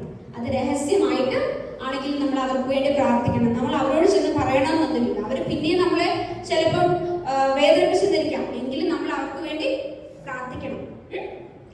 അഞ്ചാമതായിട്ട് ഞാൻ പറഞ്ഞ പോലെ നമ്മൾ വാക്കിൽ മാത്രമല്ല, പക്ഷെ എന്നാ വേണം? നമ്മുടെ പ്രവൃത്തിയിലും സ്നേഹം വേണം. അതിന് 1 യോഹന്നാൻ 3:18 ഒന്നുകൂടെ വായിച്ച്.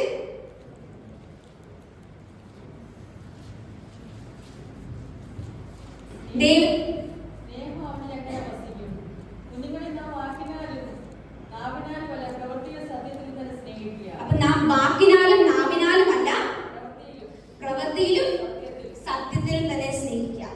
അപ്പൊ നമുക്ക് എന്നാ വേണം? പ്രവൃത്തിയും വേണം, സത്യവും വേണം. നമ്മുടെ ഉള്ളിൽ സ്നേഹം ഉണ്ടെങ്കിൽ നമ്മൾ മറ്റുള്ളവരെ സ്നേഹിക്കും, മറ്റുള്ളവരോട് നമ്മൾ സ്നേഹമായിട്ട് പെരുമാറും. നമ്മുടെ പേരൻസ് ആണെങ്കിലും നമുക്കറിയാം നമ്മളെ പേരൻസ് നമ്മളെ സ്നേഹിക്കുന്നുണ്ട്. പക്ഷെ എങ്കിലും 24/7 നമ്മളിങ്ങനെ വഴക്ക് പറയുക. എനിക്ക് ഇതിനോട് സ്നേഹമാണ്, പക്ഷെ നമ്മൾ വഴക്ക് പറഞ്ഞുകൊണ്ടിരിക്കുക. എല്ലാവരും നമ്മളിങ്ങനെ വഴക്ക് പറഞ്ഞുകൊണ്ടിരിക്കുക. ഒരു ദിവസം നമ്മൾ ക്ഷമിക്കുമായിരിക്കും, നമ്മൾ ഓർക്കും നമ്മുടെ നന്മയ്ക്ക് വേണ്ടിയല്ലേ. രണ്ടാമത്തെ ദിവസം പിന്നെ അങ്ങനെ ചെയ്യുക, പിന്നെ നമ്മൾ ഓർക്കും നമ്മുടെ നന്മയ്ക്ക് വേണ്ടിയല്ലേ. ഒരാഴ്ച അങ്ങനെ അവർ ചെയ്തുകൊണ്ടിരുന്ന ഇപ്പോഴത്തെ പിള്ളേരെല്ലായി അപ്പം വീട്ടിൽ നിന്ന് പോകും അല്ലേ? അങ്ങനെ അപ്പൊ പിള്ളേരുടെ സൈഡിൽ നിന്ന് ഒരു ഇത് വേണം. അതായത് ഇപ്പൊ അങ്ങോട്ടും ഇങ്ങോട്ടും എന്നുള്ള രീതിയിൽ നമ്മളും മെച്ചപ്പെടുത്തണം. പക്ഷെ നമ്മൾ ഓരോരുത്തരും ഓരോ ദിവസം നമ്മുടെ സ്വഭാവം മെച്ചപ്പെടുത്തിക്കൊണ്ടിരിക്കുന്നത്. അതുപോലെ തന്നെ നമ്മൾ സ്നേഹം എന്ന് പറയുകയല്ല, പക്ഷെ നമ്മൾ ഉള്ളിൽ നിന്ന് സ്നേഹം പുറപ്പെടുകയും ചെയ്യണം. നമ്മൾ എന്തിനെ കുറിച്ച് പഠിച്ച്? ദൈവസ്നേഹത്തെ പറ്റി. നമുക്ക് 1 യോഹന്നാൻ 3:18 നിങ്ങൾ കാണാൻ പറ്റണം കേട്ടോ. അപ്പം നമ്മൾ പഠിച്ച ദൈവത്തിന്റെ സ്നേഹത്തെ കുറിച്ച്. അഗാപ്പേന്ന് വെച്ചാൽ എന്താ? നിത്യസ്നേഹം, നിത്യമായ സ്നേഹം. അതെന്തെങ്കിലും ഒരു എൻഡ് ഉണ്ടോ? ഇല്ല. നെവർ എൻഡിങ് ആയിട്ടുള്ള ലവാണ് കർത്താവിൻ്റെത്. അഗാപ്പയെ കുറിച്ച് നമ്മൾ പഠിച്ചു. നമ്മൾ എങ്ങനെയൊക്കെ സ്നേഹം മറ്റുള്ളവരോട് കാണിക്കാം? ഒന്ന്, നമ്മുടെ വാക്കിലൂടെ കാണിക്കാം, നല്ല വാക്കുകൾ മറ്റുള്ളവരോട് പറയുന്നതിൽ കാണിക്കാം. രണ്ടാമതായിട്ട് മറ്റുള്ളവരെ സഹായിക്കുന്നുണ്ട് നമുക്ക് കാണിക്കാം. മൂന്നാമതായിട്ട് എന്താ ചെയ്യാം? നമ്മൾ മറ്റുള്ളവരോട് ക്ഷമിക്കണം. നാലാമതായിട്ട് നമ്മൾ മറ്റുള്ളവർക്ക് വേണ്ടി പ്രാർത്ഥിക്കണം. അഞ്ചാമതായിട്ട് നമ്മൾ നമ്മുടെ വാക്കിൽ മാത്രമല്ല, പക്ഷെ എന്തിന് സ്നേഹം കൊണ്ടുവരണം? പ്രവൃത്തിയിൽ സ്നേഹം കൊണ്ടുവരണം. അപ്പൊ ലാസ്റ്റ് നമ്മൾ വായിച്ചു, അന്ന എന്ന ആ വ്യക്തി ദിവ്യയ്ക്ക് വേണ്ടി അല്ലെങ്കിൽ മറ്റുള്ളവർക്ക് വേണ്ടി പ്രാർത്ഥിച്ചു, മറ്റുള്ളവരെ സഹായിച്ചു. അതുകൊണ്ട് അന്നയുടെ ജീവിതത്തിലും ഒരു അനുഗ്രഹം ഉണ്ടായി, ഗുണമുണ്ടായി. യോബ് തന്റെ കൂട്ടുകാർക്ക് വേണ്ടി പ്രാർത്ഥിച്ചു. അതുകൊണ്ട് എന്നാ ചെയ്തു? ദൈവം പണ്ടുള്ളതിനെക്കാട്ടിൽ ഇരട്ടിയായിട്ട് യോബിനെ അനുഗ്രഹിച്ചു. അതുപോലെ തന്നെ നമ്മുടെ ജീവിതത്തിലും നമ്മൾ ക്രിസ്തുവിന്റെ സ്നേഹം മറ്റുള്ളവരെ കാണിക്കുന്നവരായിട്ട്, മറ്റുള്ളവർക്ക് വേണ്ടി പ്രാർത്ഥിക്കുന്നവരായിട്ട്, മറ്റുള്ളവരോട് സ്നേഹമായിട്ട് ഇടപെടുന്നവരായിട്ട് തീരണം. അപ്പോൾ എന്നാ പറ്റും? അപ്പോൾ എന്തെങ്കിലും സങ്കടം ഉണ്ടെങ്കിൽ അവർ നമ്മളോട് വന്ന് പറയും, എടാ നീ എനിക്ക് വേണ്ടി ഒന്ന് പ്രാർത്ഥിക്കണേ, എടാ നീ മാത്രമേ ഉള്ളൂ എന്നോട് എനിക്കൊന്ന് സംസാരിക്കാനുള്ളതെന്ന്. അപ്പോൾ അവർക്കൊരു ലോൺലിനെസ് ഫീൽ ചെയ്യത്തില്ല. നമ്മളോട് ആരെങ്കിലും മിണ്ടാതെ നമുക്ക് വിഷമം വരത്തില്ലേ? അതുപോലെ തന്നെ നമ്മളും ആരോടും നമ്മൾ ഒരു ഈർഷ്യ വെച്ച് അല്ലെങ്കിൽ ഒരു അവരോട് ഒരു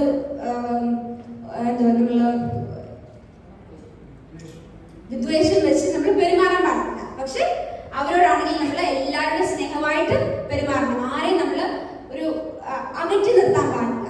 കാരണം ആ ഒരു അകറ്റി നിർത്തൽ എന്ന് പറയുന്നത് വല്ലാത്തൊരു ഫീലിംഗ്. കാരണം എന്താ വെച്ചാൽ നമ്മൾ എല്ലാവരും കൂടെ കൂടി നിൽക്കുമ്പോൾ നമ്മളിങ്ങനെ മാറി നിൽക്കുന്ന ഒരു അവസ്ഥയെന്ന് ആലോചിച്ച് നിൽക്കും. അങ്ങനെ നമ്മൾ ആരെയും ഫീൽ ചെയ്യാൻ പാടില്ല. നമുക്ക് എല്ലാവരുമായിട്ട് ഫ്രണ്ട്സ് ആയിരിക്കണം, എല്ലാവരുമായിട്ട് മിണ്ടണം, എല്ലാവർക്കും വേണ്ടി പ്രാർത്ഥിക്കണം. അങ്ങനെ ആയിരിക്കുമോ? റെഡിയാണോ? Okay, thank U. ശരി.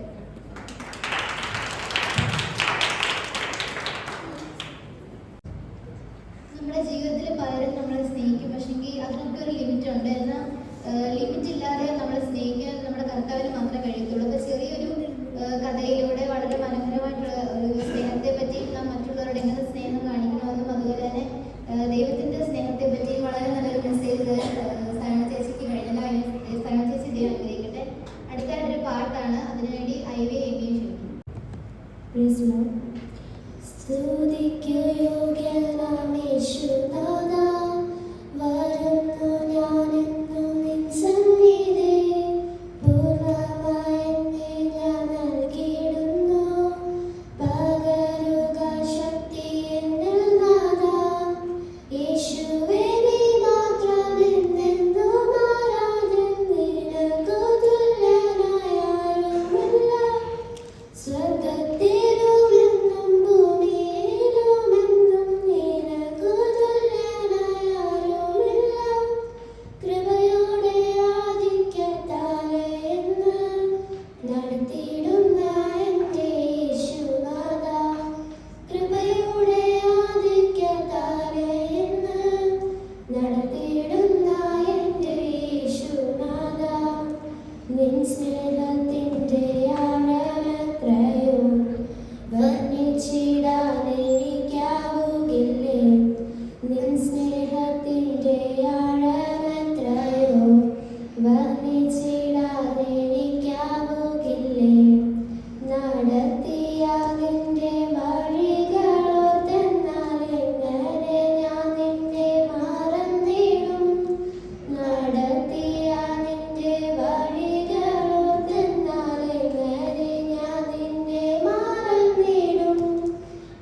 യേശുവേ നീ മാത്രമെന്നെന്നും ആരാധ്യം, നിനക്കു തുല്യനായാരുമില്ല. സ്വർഗ്ഗത്തിലുമെന്നും ഭൂമിയിലുമെന്നും നിനക്കു തുല്യനായാരുമില്ല. കൃപയുടെ ആധിക്യത്താലെ ഇന്ന് നടത്തിയിടുന്ന എൻ്റെ യേശുനാഥ, കൃപയുടെ ആധിക്യത്താലെ ഇന്ന് നടത്തിയിടുന്ന എൻ്റെ യേശുനാഥ. നല്ലൊരു പാട്ടോടെ ഐവി ഇനിയും ദൈവം സഹായിച്ചല്ലോ. അടുത്തായിട്ട് നമുക്കൊരു മെസ്സേജ് കേൾക്കാനായിട്ട് സോണിനോട് ഇങ്ങോട്ട് വന്നപ്പോഴേ ലിമ്മക്കൾ പറഞ്ഞു ഉറക്കം വരുന്നുണ്ട്. അപ്പൊ നിങ്ങൾ എന്താ ചെയ്യേണ്ടത്? ഈ മെസ്സേജിന്റെ എണ്ണം കുറയ്ക്കാൻ വേണ്ടി നിങ്ങൾക്ക് എന്ത് ചെയ്യാൻ പറ്റും? അടുത്ത ആഴ്ച മുതൽ, അടുത്ത മാസം മുതൽ പ്രോഗ്രാമിന് വരുമ്പോൾ നിങ്ങൾ സ്വന്തമായിട്ട് ഒരു പ്രോഗ്രാം പ്രിപ്പയർ ചെയ്ത് വരണം. നമ്മൾ മുന്നേ പേരൊന്നും കൊടുത്തിട്ടല്ലല്ലോ വരുന്നത്. എന്തും ചെയ്യാനുള്ള സ്വാതന്ത്ര്യം ഇവിടെ ഇല്ലേ? ഇല്ലേ? അപ്പൊ അതിനുവേണ്ടി റെഡി ആയിട്ട് വരാമെന്നുണ്ടെങ്കിൽ ഇപ്പൊ ഇതിപ്പോ എത്രാമത്തെ മെസ്സേജാ? 3ാമത്തെ മെസ്സേജ്. അസാധ്യമായ ഒരു സഹനശക്തി നമ്മളിൽ ആവശ്യമുണ്ടല്ലേ ഇത്രയും കേൾക്കാൻ വേണ്ടി. കഴിഞ്ഞ ദിവസമൊക്കെ നമ്മളൊരു വാർത്ത ശ്രദ്ധിച്ചിട്ടുണ്ടായിരിക്കും അല്ലേ? ഒരു കാട്ടുതീയെ പറ്റി ശ്രദ്ധിച്ചില്ലേ? നിങ്ങൾ ശ്രദ്ധിച്ചോ? എവിടെയാണ് ഇപ്പൊ ഒരു കാട്ടുതീ ഭയങ്കരമായിട്ട് കത്തിക്കൊണ്ടിരിക്കുന്നത്? ലോസ് ഏഞ്ചൽസിലെ. അപ്പൊ ലോസ് ഏഞ്ചൽസിലെ കാട്ടുതീയെ പറ്റി പറയും. അതിന്റെ ആ ഒരു ഇതിനെ പറ്റി സംസാരിക്കുമ്പോൾ അതിന് 2 ദിവസം പിന്നെ അവിടെ നടന്നൊരു ഒരു ഷോയില് ഒരു പുള്ളി അത് ആങ്കർ ചെയ്തും അവരതിനെ പറ്റി പറയുന്ന ഒരു വീഡിയോ നമ്മൾ കണ്ടതല്ലേ അല്ലേ? ദൈവമില്ലാത്ത നഗരം അല്ലേ എന്നാണ് അവരതിനെ വിശേഷിപ്പിച്ചത്. അപ്പം നമ്മുടെ ബൈബിൾ ശ്രദ്ധിക്കുന്നുണ്ട്. 53-ാം സങ്കീർത്തനത്തിന്റെ 1-2 വാക്യം ഒന്ന് വായിച്ചേ.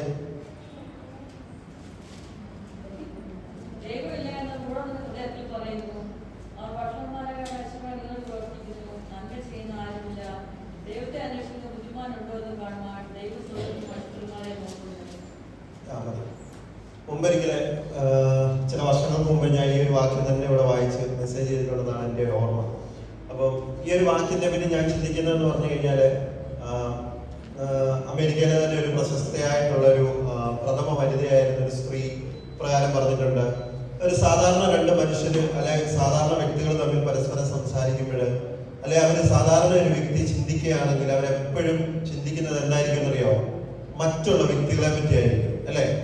കുറച്ചുകൂടെ ഉയർന്ന നിലവാരത്തിൽ ചിന്തിക്കുന്ന 2 വ്യക്തികൾ തമ്മിൽ സംസാരിക്കുമ്പോഴും അവർ ചിന്തിക്കുമ്പോഴും അവരെന്തെങ്കിലും ഒരു ഇവന്റ്സിനെ പറ്റിയിട്ടായിരിക്കും ചിന്തിക്കുന്നത്, എന്തെങ്കിലും ഒരു പ്രോഗ്രാമുകളെ പറ്റി അങ്ങനെയൊക്കെയാണ് ചിന്തിക്കുന്നത്. അല്പം കൂടി ഉയർന്ന നല്ല ചിന്താശേഷിയുള്ളവര് പുതിയ പുതിയ കാര്യങ്ങളെ പറ്റിയിട്ടായിരിക്കും അവരുടെ ചിന്തകൾ വരുന്നതെന്നാണ് പറയപ്പെടുന്നത്. പക്ഷെ അവർ ആ 3 കാര്യം കൊണ്ട് നിർത്തി. മനുഷ്യരുടെ ക്വാളിറ്റി, സാധാരണ രീതിയിലുള്ള ആൾക്കാരെയും അല്പം കൂടി ഉയർന്ന നിലവാരമുള്ളവരെയും അതിലും കുറച്ചുകൂടി ഉയർന്ന നിലവാരമുള്ളവരെയും പറ്റി അവർ പറഞ്ഞത് അവിടെ കൊണ്ട് നിർത്തി. പക്ഷെങ്കില് ദൈവവചനം 53-ാം സങ്കീർത്തനം വായിക്കുമ്പോൾ നമ്മൾ കേൾക്കുന്നത് എന്താണ്? ദൈവത്തെ അന്വേഷിക്കുന്ന ബുദ്ധിമാനുണ്ടോ എന്ന് കാണാൻ ദൈവം സ്വർഗത്തിൽ നിന്ന് നോക്കുന്നു, മനുഷ്യപുത്രന്മാരെ നോക്കുന്നു. അപ്പം ദൈവത്തെ അന്വേഷിക്കുന്ന ഒരു കൂട്ടരെ കൂടെ ദൈവം നോക്കുന്നുണ്ട് അല്ലെ? ദൈവത്തെ പറ്റി ചിന്തിക്കുന്നവരാണ് ഏറ്റവും ഉയർന്ന നിലവാരമുള്ള വ്യക്തികളെന്നാണ് ഞാൻ ചിന്തിക്കുന്നത്. വേറൊരു വ്യക്തിയെ പറ്റി ചിന്തിക്കുന്നതോ ഒരു ഇവന്റ്സിനെ പറ്റി ചിന്തിക്കുന്നതോ അല്ലെങ്കിൽ എന്തെങ്കിലും പുതിയ കണ്ടുപിടുത്തങ്ങളെ പറ്റി ചിന്തിക്കുന്നതിലും ഉപരിയായിട്ട് ദൈവത്തെ അന്വേഷിക്കുന്നവരെയാണ് ദൈവം ശ്രദ്ധിക്കുന്നത്. അവരെയാണ് ദൈവത്തിന് വേണ്ടത്. അവരാണ് ഏറ്റവും ഉയർന്ന നിലവാരമുള്ള വ്യക്തികൾ എന്നാണ് നാം ചിന്തിക്കുന്നത്. ബൈബിളിലേക്ക് നോക്കുകയാണെങ്കിൽ ദൈവത്തെ അന്വേഷിക്കുന്ന പലരെയും നമുക്ക് കാണാൻ സാധിക്കുന്നുണ്ടല്ലേ? സുവിശേഷത്തിൽ നോക്കുന്നുണ്ട്, ഒരു കർത്താവിനെ കാണാൻ പറ്റാഞ്ഞിട്ട് ഒരാൾ ഓടി കാട്ടത്തെ കയറി കഥ നമ്മൾ വായിക്കുന്നില്ലേ അല്ലേ? ഒരാൾ ഓടി ചെന്ന് കാട്ടത്തെ കയറി. അപ്പൊ കർത്താവ് എങ്ങനെയുള്ളവരാണ് എന്ന് കാണാൻ വേണ്ടിയിട്ടാണ് കയറിയത്. അപ്പൊ കർത്താവിനെ കാണാൻ പറ്റാത്ത പോലെ ആ മനുഷ്യന് തടസ്സമായിട്ട് നിന്ന എന്ത് കാര്യമാണ്? എന്താണ് സക്കായിക്ക് എന്തുകൊണ്ടാണ് കർത്താവിനെ കാണാൻ പറ്റാതിരുന്നത്? കർത്താവിന്റെ ചുറ്റും നിൽക്കുന്ന കുറച്ച് ആൾക്കാരെ കൊണ്ടാണ് സക്കായിക്ക് എന്ത് പറ്റാഞ്ഞത്. അപ്പം കർത്താവിനെ കാണണമെന്ന് ആഗ്രഹിക്കുന്ന പല ആൾക്കാരും നമ്മുടെ ചുറ്റുപാടുകളിലുണ്ട്. പക്ഷെ കർത്താവിനെ കണ്ടുമുട്ടാൻ പറ്റാത്തതിന്റെ ഒരു കാര്യം എന്താണെന്നറിയോ? എന്താണ്? കർത്താവിന്റെ ചുറ്റും നിൽക്കുന്ന നമ്മളെ പോലെയുള്ളവരാണ്. അവര് നമ്മളെ നോക്കുമ്പോൾ എന്താണ് കാണുന്നത്? കർത്താവിനെ അല്ല അവർ കാണുന്നത്, പകരം നമ്മളെയാണ്, നമ്മുടെ പ്രവൃത്തികളെയാണ് അവർ കാണുന്നത്. പല ആൾക്കാരും ഈ കർത്താവിനെ അറിയുവാൻ വേണ്ടി ശ്രദ്ധിക്കുന്നുണ്ട്. അതിനുവേണ്ടി ഞാനൊരിക്കലും ഡൽഹിക്ക് യാത്ര ചെയ്ത സമയത്ത് ഒരു ഫാമിലിയോട് സംസാരിച്ചു. രണ്ടാമത്തെ ദിവസം മുതൽ ഞങ്ങൾ അങ്ങോട്ട് എന്നോട് ഭയങ്കര സംസാരമായി. ഞാൻ പെന്തക്കോസ്തുകാരും അവര് മർത്തോമക്കാരാണെന്നാണ് എൻ്റെ ഒരു അച്ഛൻ്റെ സഹോദരനാണ്. ഞങ്ങൾ സംസാരിച്ച് ഏറ്റവും അവസാനം അവർ സമ്മതിച്ചു. ഞാൻ പറഞ്ഞു, കർത്താവിൻ്റെ അടുത്ത് പോകാൻ ഒറ്റ വഴിയേ ഉള്ളൂ, അത് ഈ മാർഗമാണ്, ഇതിൽ വിശ്വസിക്കുന്നത്. അവരതെല്ലാം പറഞ്ഞ് അവർ സമ്മതിച്ചു. പക്ഷെ അവർ പറയുന്നത്, ഞങ്ങൾ നോക്കിക്കഴിഞ്ഞാൽ ആ വചനപ്രകാരം ജീവിക്കുന്നവരെ കാണാൻ വളരെ ചുരുക്കമാണെന്നാണ് പറയുന്നത്. അപ്പം കർത്താവിനെ കാണണമെന്നും കർത്താവിനെ പിൻപറ്റണമെന്നും ആഗ്രഹിക്കുന്ന പല ആൾക്കാരും നമ്മുടെ മുന്നിലുണ്ട്. പക്ഷെ അവരെ ഒന്നും കർത്താവിനെ കാണാതെ നമ്മൾ എന്ത് ചെയ്യണം? മറക്കുകയാണെന്നാണ് നമ്മൾ ഈ ഒരു കാര്യത്തിലൂടെ സക്കായിയുടെ ഒരു അനുഭവത്തിൽ കൂടി കാണുന്നത്. സക്കായി പൊക്കമില്ലാത്ത ആളാണ്. ഒരുപാട് പൊക്കമുള്ളവര് കർത്താവിന്റെ ചുറ്റും നിൽക്കുന്നത് നിമിത്തമായിട്ട് സക്കായിക്ക് കർത്താവിനെ കാണുവാൻ സാധിക്കുന്നില്ല. ഇന്നും സമാനമായ അവസ്ഥയാണ്. കർത്താവിനെ പിൻപറ്റുന്നവരും കർത്താവിന്റെ ചുറ്റുപാട് നിൽക്കുന്നവരും ഒക്കെ ആയിട്ടുള്ളവരുടെ കാരണമാണ് എന്തുകൊണ്ട് കർത്താവിനെ കാണാൻ പറ്റാതെ മുന്നോട്ട് പോകുന്നതെന്നാണ് നമ്മൾ വായിക്കുന്നത്. അപ്പം എന്താണ്, കർത്താവിനെ അന്വേഷിക്കുന്ന, കർത്താവിനെ ആഗ്രഹിക്കുന്ന ഒരുപാട് പേരുണ്ട്. പക്ഷെ അവരെയൊക്കെ കർത്താവിനെ കാണത്തക്ക രീതിയിൽ നമ്മളെ ഇന്ന് മാറ്റിയെടുക്കണം. പിന്നെ നമ്മുടെ അടുത്ത് വായിക്കുന്നുണ്ട്, യായിറോസിന്റെ മകനെ ഉയർപ്പിക്കാൻ പോകുന്ന ഒരു സംഭവം നമ്മൾ വായിക്കുന്നുണ്ട് അല്ലെ. അപ്പൊ കർത്താവ് ഇങ്ങനെ അവിടേക്ക് പള്ളിപ്രമാണിയുടെ മോളെ സൗഖ്യമാക്കുവാൻ വേണ്ടി പോകുന്നതിനിടയ്ക്കാണ് ഒരു സൗഖ്യം നടക്കുന്നത് നമ്മൾ വായിക്കുന്നുണ്ട്. ഏതാണെന്നറിയോ ആ സൗഖ്യം? ആരുടെ സൗഖ്യമാണ്? രക്തസ്രാവം എന്ന സ്ത്രീയുടെ. ഇപ്പൊ നമ്മുടെ നാട്ടിലൊക്കെ ആണെങ്കിൽ ഒരവസ്ഥയില് പള്ളിപ്രമാണിയുടെ മോൾക്ക് ഒരു പ്രശ്നം വന്നു നടന്നു കഴിഞ്ഞാല് നമ്മുടെ ദേവദാസന്മാര് മുന്നേ അവിടെ പോകും. നമ്മുടെ ദേവദാസന്റെ കാര്യമല്ല കേട്ടോ, അദ്ദേഹം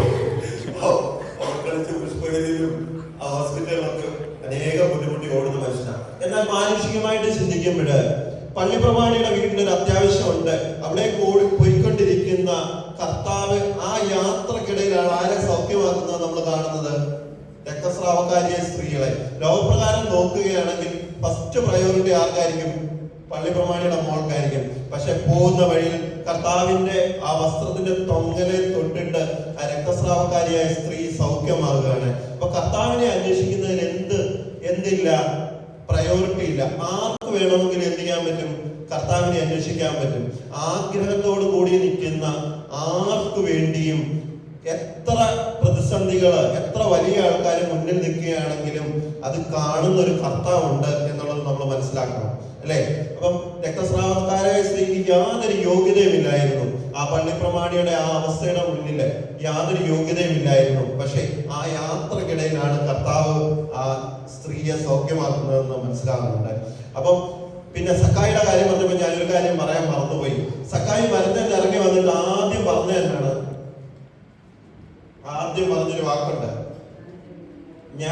അത് കർത്താവ് പറഞ്ഞതാണ്, ഞാൻ നിന്റെ വീട്ടിൽ പാർക്കുന്നത്. പക്ഷെ സക്കായി കർത്താവിനോട് പറഞ്ഞൊരു വാക്കുണ്ട്. എന്താണത്?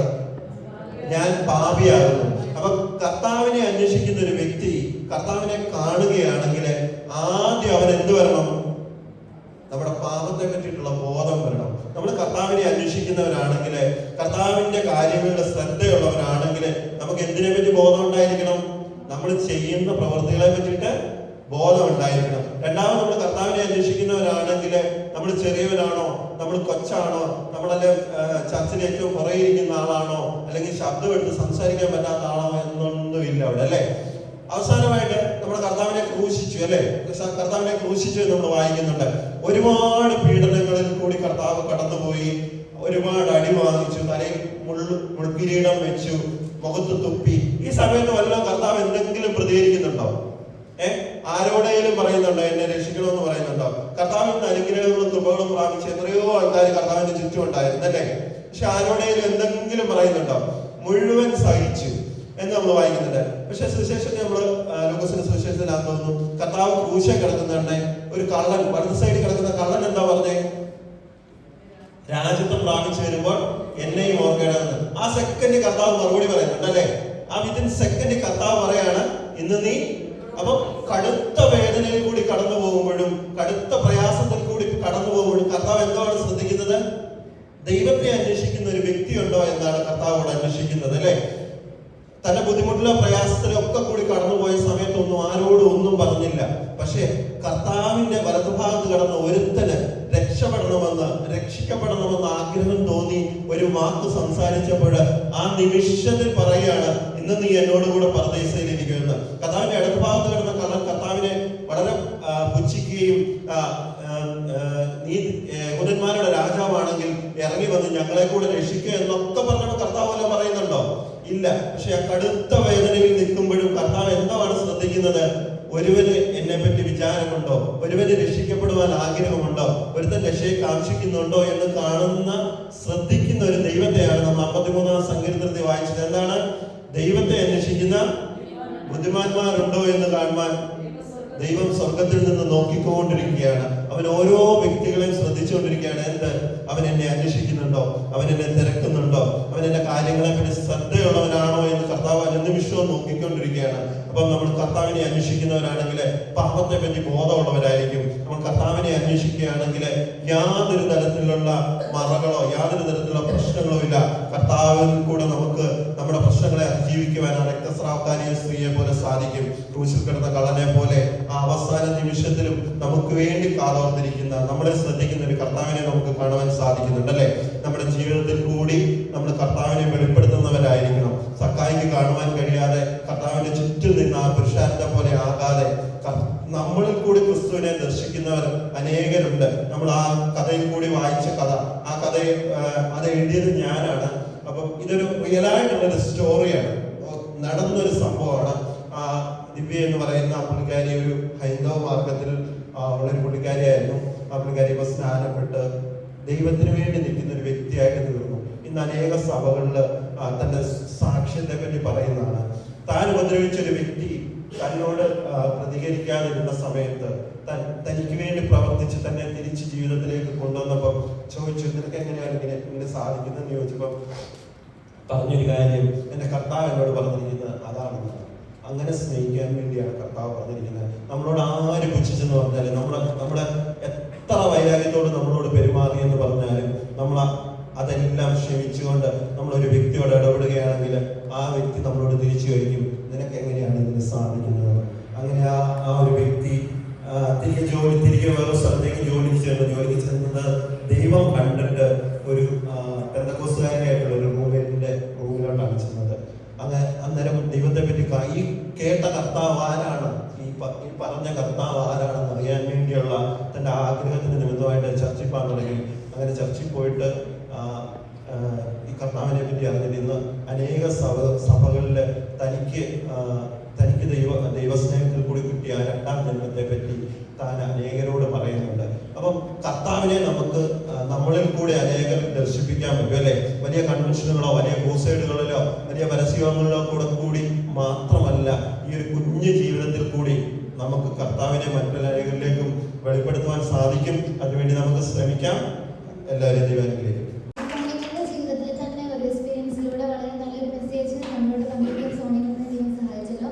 അടുത്തായിട്ട് മീറ്റിംഗ് കൺക്ലൂഡ് ചെയ്ത് സംസാരിക്കാൻ വേണ്ടി ചോദിച്ചു. 8:30 അല്ലേ? സമയം പോയത് പെട്ടെന്നായിരുന്നോ അല്ല ഇരുന്ന് ഉറക്കമായിരുന്നോ? എന്തായിരുന്നു എല്ലാവരുടെയും ഒരു അവസ്ഥ? എന്തായിരുന്നു? പ്രീതിച്ച് കണ്ണൊക്കെ ശരിക്കും തുറക്കുക. പ്രീതിച്ച് പ്രാർത്ഥിച്ചതിന്റെ ഒന്ന് കണ്ണൊക്കെ അടച്ചിരിക്കുമായിരുന്നു. ഓക്കെ, കർത്താവ് ബലപ്പെടുത്തട്ടെ. നമ്മുടെ ജനുവരി മാസത്തിലെ യൂത്ത് മീറ്റിംഗ് ഇത്രത്തോളം അനുഗ്രഹമായി തീരുവാൻ കർത്താവ് കൃപ ചെയ്തല്ലോ. അതിന് ദൈവത്തിന് നന്ദി പറയുകയാണ്. പ്രത്യേക പാസ്റ്റർ കൺവെൻഷൻ ഗ്രൗണ്ടിലൊക്കെ പോയിട്ട് അവിടുത്തെ പ്രോഗ്രാം നേരത്തെ നിർത്തിയിട്ടാണ് നമ്മുടെ യൂത്ത് മീറ്റിംഗിലേക്ക് കടന്നു വന്നത്. അതിൽ പ്രത്യേക നന്ദി പറയുന്നു. എനിക്കൊരു ഫീഡ്ബാക്ക് പറയാനുള്ളത്, നമ്മൾ സൺഡേ സ്കൂളും വൈബി ബാക്കി അവസരങ്ങളൊക്കെ ഉള്ളപ്പോഴാണ് യൂത്ത് മീറ്റിംഗ് എന്ന് പറഞ്ഞ് നമ്മൾ അതിനുവേണ്ടി സമയം കണ്ടുപിടിച്ച് ഏകദേശം 35, 40, 50 പേരോളം ഇവിടെ വരുന്നത്. നമ്മൾ ഈ ഇടുന്ന എഫേർട്ട് നമ്മൾ ശരിക്കും യൂട്ടിലൈസ് ചെയ്യുന്നുണ്ടോ? നമ്മൾ വ്യക്തിപരമായിട്ട് നമ്മൾ ഓരോരുത്തരും ഈ അവസരം മുതലാക്കുന്നുണ്ടോ എന്നാണ് ഞാൻ ചോദിച്ചതിൻ്റെ അർത്ഥം. ഉണ്ടോ ഇല്ലയോ? ഉണ്ടോ? ഉണ്ടെന്ന് കുറച്ച് പേര് പറയും. കാര്യം ഈ കഴിഞ്ഞ 2 വർഷമായിട്ട് യൂത്ത് മീറ്റിംഗ് ലീഡ് ചെയ്തിട്ടുള്ള ഒരാൾ പോലും പറയത്തില്ല എനിക്ക് ഈ അവസരം ബെനിഫിഷ്യൽ അല്ലായിരുന്നെന്ന്. അവര് തീർച്ചയായിട്ടും അവർ പറയും എൻ്റെ ജീവിതത്തിൽ അത് മെച്ചമായിരുന്നു എന്ന് പറയും. അല്ലാതെ ഇവിടെ ഇരിക്കുന്ന എത്ര പേർക്ക് പറയാൻ പറ്റും ഞാൻ ഈ അവസരം ഉപയോഗിച്ചിട്ടുണ്ടെന്ന്? ആത്മാർത്ഥമായിട്ട് എന്നെ നോക്കി ചിരിക്കുന്ന ഒത്തിരി സഹോദരങ്ങളുണ്ട്. അവരോട് എല്ലാവരോടും എനിക്ക് സ്നേഹം മാത്രമേ ഉള്ളൂ. നമ്മൾ ഈ അവസരം വിനിയോഗിക്കണം. കാര്യം നമ്മൾ പലപ്പോഴും പിള്ളേരെ മാത്രം ഫോക്കസ് ചെയ്യുന്നു. നമ്മളെ കൊണ്ട് പലതും കർത്താവിന് ചെയ്യാൻ പ്ലാനുമുണ്ട്, പദ്ധതിയുമുണ്ട്. ഇത് രണ്ടും നമുക്കറിയാം. എന്നെ കൊണ്ട് ദൈവത്തിന് പല പദ്ധതികളും ചെയ്യാൻ ആഗ്രഹമുണ്ട് എന്ന് കരുതുന്ന അല്ലെങ്കിൽ അത് മനസ്സിലാക്കിയിട്ടുള്ള എത്ര പേരുണ്ട്? ഒന്ന് കരങ്ങൾ ഉയർത്താം. നമുക്ക് ഈ കാര്യങ്ങളെല്ലാം അറിയാം, ശരിയല്ലേ? നമ്മള് പക്ഷെ കുറച്ച് പിള്ളേര് അടുത്തത് ഈ തലമുറയാണ്. തലമുറ തീർച്ചയായിട്ടും വേണം. തലമുറ ഈ മാർഗത്തിൽ കൂടെ തന്നെ പോകണം. പക്ഷേ 40 വയസ്സായ ഞാനിപ്പോഴേ ഇതെല്ലാം എന്റെ തലമുറയ്ക്ക് വേണ്ടിയാന്ന് പറഞ്ഞ് ഞാനൊരു ഒരു ഫേസ് ക്രിയേറ്റ് ചെയ്യുക എന്ന് പറയുന്നത് ഒരു പരിധി വരെ ഞാൻ എന്റെ റെസ്പോൺസിബിലിറ്റിയിൽ നിന്ന് മാറുക. ശരിയല്ലേ പാസ്റ്റർ? നമ്മൾ പൊതുവിൽ പറയും സഭയെ നയിക്കേണ്ടത് തലമുറയാണ്, അടുത്തത് ഈ തലമുറ ഫോക്കസ്ഡ് ആണ്. ഇതെല്ലാം ശരിയാണ്. ഈ പറയുന്നത് 75 വയസ്സുള്ള ഒരു അപ്പച്ചൻ പറയുവാണെങ്കിൽ അതിന് അർത്ഥമുണ്ട്. പക്ഷെ 40 വയസ്സായ ഞാൻ പറയുകയാണ് ഇനി സഭയെ നയിക്കേണ്ടത് തലമുറയാണെന്ന് പറയുമ്പോഴത്തേക്ക് എന്റെ ബാക്കി സമയം ഞാൻ എന്തിനു വേണ്ടിയാണ് സ്പെൻഡ് ചെയ്യുന്നത്? എന്നെ ദൈവം കണ്ടത് എന്തോതിനാ? അല്ല ഇങ്ങനൊരു കാഴ്ചപ്പാട് തന്ന എന്തിനാ? ഈ ഒരു ചിന്ത പേരൻസിന്റെ എല്ലാവരുടെയും മനസ്സിൽ ഉണ്ടാകട്ടെ എന്ന് ഞാൻ ആഗ്രഹിക്കുകയാണ്. ഞാൻ ഇങ്ങനെ സംസാരിക്കണമെന്നുള്ള ഒരു ചിന്തയിലല്ല വന്നത്. എനിക്കിവിടെ മുന്നോട്ട് വന്നപ്പോൾ എന്റെ മനസ്സിൽ തോന്നിയ ഒരു ചിന്തയാണ്. ഞാൻ പറഞ്ഞതിന്റെ അർത്ഥം ഇവിടെ ഇരിക്കുന്ന എല്ലാ പേരൻസിനും ടീച്ചേഴ്സിനും എല്ലാവർക്കും അത് മനസ്സിലായിട്ടുണ്ടെന്ന് ഞാൻ കരുതുന്നു. തീർച്ചയായിട്ടും നമുക്ക് വരും ദിവസങ്ങളിൽ നമുക്ക് ലഭിച്ചിട്ടുള്ള അവസരങ്ങൾ ദൈവനാമ മഹത്വത്തിന് വേണ്ടി ചിലവിടുവാൻ ലഭിക്കുന്ന അവസരങ്ങൾ ആ രീതിയിൽ നമുക്ക് പ്രയോജനപ്പെടുത്താം. Back to the programme. നമ്മുടെ ഇന്നത്തെ പ്രോഗ്രാമിന്റെ ഓർഡർ ആരെയും ഒരാൾ തെറ്റിക്കാതെ പറയുവാണെങ്കിൽ അടുത്ത യൂത്ത് മീറ്റിംഗിൽ നല്ല അടിപൊളി ഒരു ഗിഫ്റ്റ് തരും. ഓർഡർ മാത്രമല്ല, അത് കൺക്ലൂഡ് ചെയ്ത് അതിന്റെ ഓരോ വ്യക്തികൾ പറഞ്ഞേക്കുന്നതിന്റെ നമ്മുടെ ഇൻടേക്ക് എന്താണെന്നുള്ളതൊന്ന് പറയണം പെട്ടെന്ന്. ആരെങ്കിലും മത്സരത്തിനുണ്ടോ? ചാൻസ് തരാം. ബോയ്സിന്റെ ഭാഗത്ത് നിന്ന് ആരെങ്കിലും മത്സരത്തിനുണ്ടോ? ചാകുറ്റി മത്സരിക്കുന്നുണ്ടോ? ഫിയോൺ, പ്രസാദ ഇല്ല. ഓക്കെ, സഹോദരിമാർക്ക് അവസരം തരിക. നമ്മുടെ പ്രോഗ്രാം സ്റ്റാർട്ട് ചെയ്തത് തൊട്ട് ഇങ്ങോട്ട് പറയുക. ഓരോ മെസ്സേജിന്റെ അല്ലെങ്കിൽ പ്രോഗ്രാമിന്റെയും എന്തായാലും അതിന്റെ ഒരു സമ്മറൈസ് ചെയ്ത് ഒരു ഒറ്റ ലൈൻ പറഞ്ഞാൽ മതി. ആരെങ്കിലും ഉണ്ടെങ്കിൽ അടിപൊളി ഗിഫ്റ്റ് ആയിരിക്കും അടുത്ത യൂത്ത് മീറ്റിംഗിന് കിട്ടുന്നത്. എന്തോ അല്ല, അധ്യക്ഷന്റെ വേറെ സംഭവം ഉണ്ട്. അധ്യക്ഷന്റെ അത് പറഞ്ഞു കഴിഞ്ഞാൽ റെസ്പോൺസിബിലിറ്റി ആയിരിക്കും. അത് പറ്റത്തില്ല. ശ്രദ്ധിച്ചോന്ന് അറിയണമല്ലോ. ആർക്കെങ്കിലും ഉണ്ടോ? ഓക്കെ, പൊതുവിലുള്ള അഭിപ്രായം പറഞ്ഞിരിക്കുന്നു. അങ്ങനെ ഒരാൾക്ക് പറയാൻ പറ്റത്തില്ല. അന്നേരം നമ്മൾ ടീമായിട്ട് പറയുകയാണ്. ഓക്കെ, പ്രാർത്ഥിച്ചു തുടങ്ങി കഴിഞ്ഞ അടുത്ത എന്തോ ചെയ്ത് ടീച്ചർ പ്രാർത്ഥിച്ചു തുടങ്ങി കഴിഞ്ഞ ടീച്ചർ ഉണ്ടായിരുന്നു? ഇല്ല. ഓക്കെ, റോണ ഉണ്ടായിരുന്നല്ലോ. അന്നേരം നമ്മൾ എന്തോ ആയിരുന്നു ചെയ്തത്? അത് കഴിഞ്ഞ് പാട്ട് പാടി. അധ്യക്ഷനെ വിളിച്ചില്ലേ? അധ്യക്ഷനെ വിളിച്ചു കഴിഞ്ഞിട്ട് അടുത്തത് പാട്ട് പാടി. ഫെബിന പാട്ട് പാടി കഴിഞ്ഞ എന്തോയിരുന്നു? എത്ര പാട്ട് പാടി അതെന്ന് പറഞ്ഞു? ഇങ്ങനോ 4 പാട്ട്. അത് കഴിഞ്ഞിട്ട് പ്രാർത്ഥിച്ചു. പിള്ളേരെല്ലാരും പ്രാർത്ഥിച്ചായിരുന്നോ? ഇന്ന് പ്രാർത്ഥിക്കാത്ത പിള്ളേരാരെങ്കിലും ഉണ്ടോ? കൊച്ചു പിള്ളേരാരെങ്കിലും ഉണ്ടോ പ്രാർത്ഥിക്കാത്ത? ഇല്ല. ഈ മോള് വരെ, ഈ മോളെ ഞാൻ ആദ്യമായിട്ടാണ് കാണുന്നത്. ഈ മോള് വരെ നല്ല അടിപൊളിയായിട്ട് പ്രാർത്ഥിച്ചു. നല്ലൊരു കൈയടി ഉണ്ട്. ഓക്കെ, പ്രാർത്ഥിച്ചു കഴിഞ്ഞിട്ട് പിള്ളേരെ അനുഗ്രഹിച്ച് പ്രാർത്ഥിച്ചത് ആരായിരുന്നു? സൈജാന. അത് കഴിഞ്ഞിട്ട് ബെൻസി ചേച്ചിയുടെ മെസ്സേജ് എന്തുവായിരുന്നു? ബെൻസി ചേച്ചിയുടെ മെസ്സേജ് ഈ റെഫറൻസ് ഒന്നും വേണ്ട. ആ മെസ്സേജ് കേട്ടിട്ട് നിങ്ങൾക്ക് എന്തോ മനസ്സിലായി. എന്റെ ചോദ്യം അത്രേ ഉള്ളൂ. പ്രീ ചേച്ചിക്ക് എന്തോ മനസ്സിലായി വെച്ച് സംസാരിച്ചത്? പ്രീ ചേച്ചിക്ക് ഇന്ന് വീട്ടിൽ കൊണ്ടുപോകാൻ തോന്നിയ ഒരു ആശയം ഉണ്ടോ അതിനകത്ത്? ദാനിയലിനെ പോലെ. ഷൈൻ ചേച്ചിക്ക് എന്തോ തോന്നി? സഹോദരങ്ങൾ തമ്മിൽ ഇത്ര ഒരുമയാണെങ്കിൽ ഭയങ്കരമാണ് കേട്ടോ. പ്രസാദ് ഞാൻ സമയത്തില്ലായിരുന്നോ? പ്രസാദ് എന്തോ തോന്നി? തീരുമാനം. ബെൻസ് 2-3 പോയിന്റുകളൊക്കെ പറഞ്ഞായിരുന്നു. അഭിയ പോയിന്റ് വല്ല ഓർക്കുന്നോ? കാണിച്ചാൽ മനസ്സിലാകുന്നില്ല, ശബ്ദം വരട്ടെ. അനു 5 പോയിന്റ് എന്ന് പറയാമോ? ഇന്റഗ്രിറ്റി, ഡിസിപ്ലിൻ,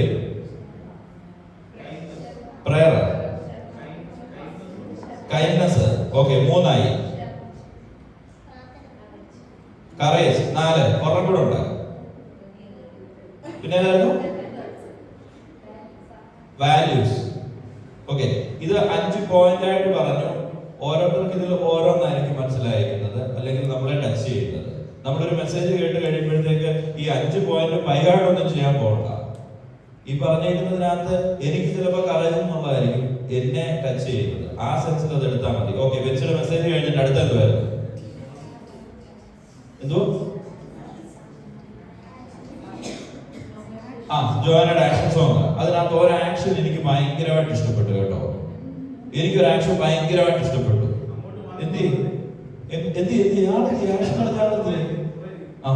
ആ കാക്കയുടെ ആക്ഷൻ ഒരു രക്ഷയില്ലായിരുന്നു കേട്ടോ. കുഞ്ഞിന് നല്ലൊരു കൈയടി കൊടുത്തേ. ഓക്കെ, ആക്ഷൻ സോങ് കഴിഞ്ഞിട്ട് പിന്നെന്താ? ഉറക്കെ പറ. സയോണയുടെ സ്റ്റോറി. ഈ സ്റ്റോറി ഒരു റിയൽ ലൈഫ് സ്റ്റോറിയാണ്. ഇത് എൻ്റെ അടുത്ത് സോണിജാൻ വർഷങ്ങൾക്കല്ല, സോണിജാനോട് വന്ന സമയത്ത് ഞങ്ങളുടെ ആദ്യത്തെ ഡിസ്കഷനിൽ തന്നെ ഈ ഒരു വിഷയം ഞങ്ങൾ സംസാരിച്ചിട്ടുള്ളതാണ്. എനിക്ക് ആ അനുഭവം കേട്ട് കഴിഞ്ഞപ്പോഴത്തേക്ക് എനിക്ക് മനസ്സിലായത്, നമ്മള് പെന്തിക്കോസുകാരനാണെന്നോ ബിലീവർ ആണെന്നോ പറഞ്ഞ്, അല്ലെങ്കിൽ ഒരാളോട് പ്രത്യേക ഈ സുവിശേഷം എന്ന് പറഞ്ഞ് നമ്മൾ മെസ്സേജ് ഒന്നും പറയണം. നമ്മുടെ ലൈഫ് എങ്ങനെയാണെന്നുള്ളത് നോക്കി മറ്റുള്ളവർ നമ്മളിലേക്ക് കടന്നു വരും, അല്ലെങ്കിൽ നമ്മുടെ വിശ്വാസത്തിലേക്ക് കടന്നു വരും. അന്ന് സോണിജാൻ പറഞ്ഞപ്പോൾ എനിക്ക് എൻ്റെ മനസ്സിൽ തോന്നിയ എന്നെ ടച്ച് ചെയ്ത ഒരു പോയിന്റ് അതായിരുന്നു. വളരെ നന്നായിട്ട് സയോണ ആ സെഷൻ ഹാൻഡിൽ ചെയ്തു. സയോണ ശരിക്കും ഒരു 40 പേരുടെ 50 പേരുടെ യൂത്ത് മീറ്റിംഗ് ഒന്നും അല്ല, ഒരു 100-500 പേരൊക്കെ ഉള്ള ഒരു ക്രൗഡിനെ അഡ്രസ് ചെയ്യേണ്ട സയോണ എത്തിയിട്ടുണ്ട്. കർത്താവ് അതിനുള്ള അവസരങ്ങൾ നൽകട്ടെ. നമ്മുടെ ഏറ്റവും ആദ്യത്തെ യൂത്ത് മീറ്റിംഗിനകത്ത് അലീന സംസാരിച്ച ഒരു വിഷയമുണ്ട്, ഓർക്കുന്നുണ്ടോ അലീന? ഏറ്റവും ആദ്യത്തെ യൂത്ത് മീറ്റിംഗിനകത്ത് അലീന എന്തോ നമുക്ക് കിട്ടുന്ന ഓപ്പർച്യൂണിറ്റീസ് യൂട്ടിലൈസ് ചെയ്യുക. അങ്ങനെ കിട്ടുന്ന ഓപ്പർച്യൂണിറ്റീസ് യൂട്ടിലൈസ് ചെയ്തിട്ടുള്ള വ്യക്തികളുണ്ടെങ്കിൽ അവരൊക്കെ വേറെ തലങ്ങളിൽ എത്തിയിട്ടുണ്ടായിരിക്കും. ഇത് ഞാൻ പറയുന്നത് സ്പിരിച്വൽ ലൈഫ് മാത്രമല്ല, നമ്മുടെ ലൈഫിലും. അയ്യോ, എൻ്റെ കൂട്ടുകാർ 10 പേര് അവിടെ നിൽക്കുന്നുണ്ട്, അവരുടെ കൂട്ടത്തിൽ കമ്പനി അടിച്ച് നിൽക്കുകയാണെങ്കിൽ ഞാൻ ആ കമ്പനി തന്നെ എപ്പോഴും കാണും. പക്ഷെ അതിനകത്ത് 1-2 പേര് മാറി നടക്കുന്നവര് കാണും. ആദ്യം കുറച്ച് കളിയാണ്, പക്ഷെ ലൈഫിൽ എക്സ്ട്രാ ഓർഡിനറി ആയിട്ട് പോയിട്ടുള്ളത് അങ്ങനെ പോയിട്ടുള്ളവർ മാത്രമാണ്. നമ്മൾ നമ്മുടെ ചുറ്റുവട്ടത്തുള്ളവരെ അല്ലെങ്കിൽ നമ്മളെ കാണുന്നവരെ ശ്രദ്ധിച്ചു, അങ്ങനെയുള്ളവർ മാത്രമേ മുന്നോട്ട് പോയിട്ടുള്ളൂ. അന്നേരം നമ്മുടെ പേര് വിട്ടുപോയി, സയോണ മറ്റൊരു തലത്തിലേക്ക് അടിപൊളിയായിട്ട് കയറി പോകണമെന്ന് ഞാൻ ആഗ്രഹിക്കുകയാണ്. നമുക്ക് അത് ഓർത്ത് പ്രാർത്ഥിക്കാം. അടുത്തെന്തുവായിരുന്നു? എന്തോ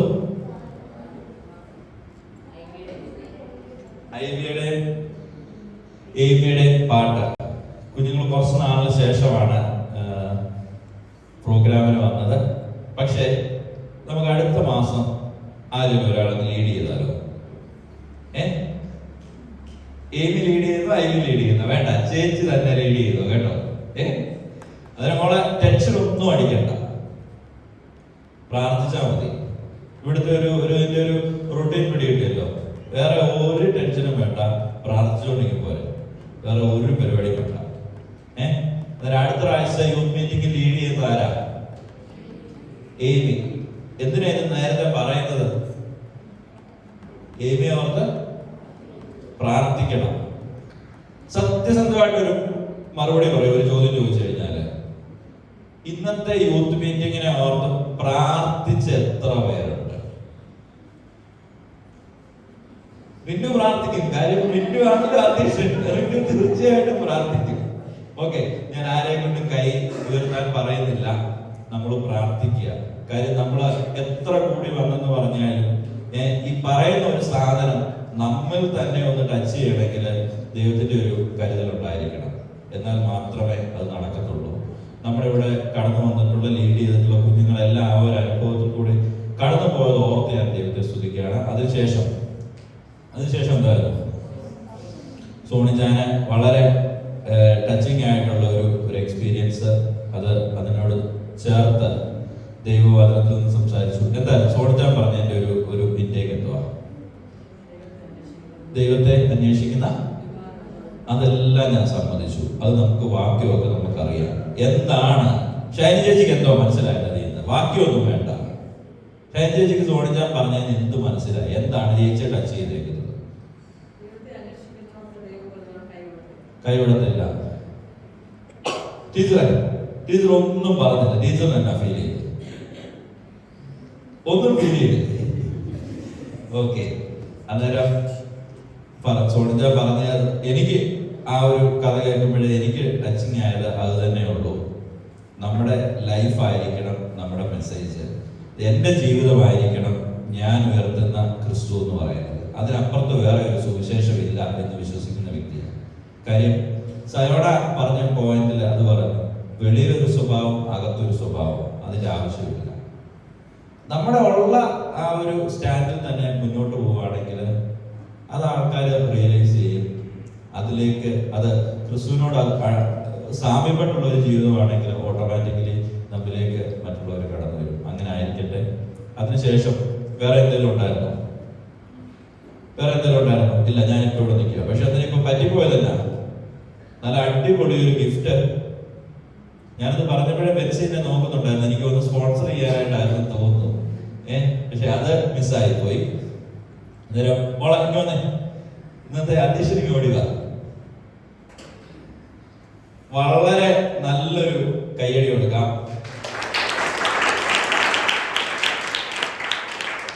ബിന്ദു ആ ഉത്തരവാദിത്വം നല്ല രീതിയിൽ ഹാൻഡിൽ ചെയ്തു. മോക്ക് ടെൻഷൻ ഉണ്ടായിരുന്നോ?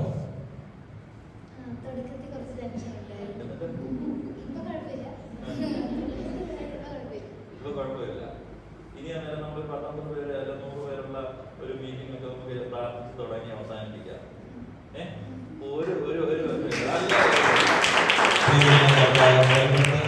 ചേച്ചിക്ക് എങ്ങനെ തോന്നി?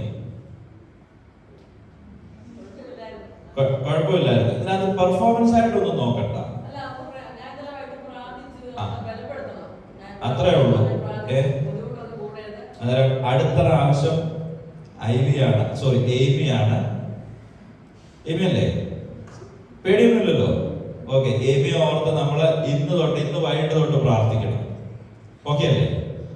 എന്തായാലും നമ്മൾ ഇത്രയും സമയം എടുത്തു. ഇനി ഒരു 5 മിനിറ്റ് കൂടെ നമ്മളൊന്ന് ഒരു പാട്ട് പാടി ദൈവത്തെ സ്തുതിച്ച് നന്ദി പറഞ്ഞുകൊണ്ട് നമ്മുടെ മീറ്റിംഗ് വൈൻഡപ്പ് ചെയ്യാം. പ്രിയ സൈജാൻ മുന്നോട്ട് കടന്നു വരും.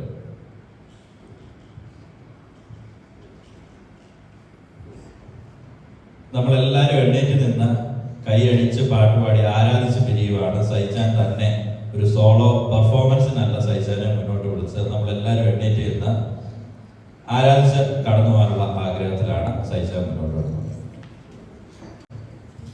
അവിടെ വലിയ ശക്തിയൊന്നുമില്ല.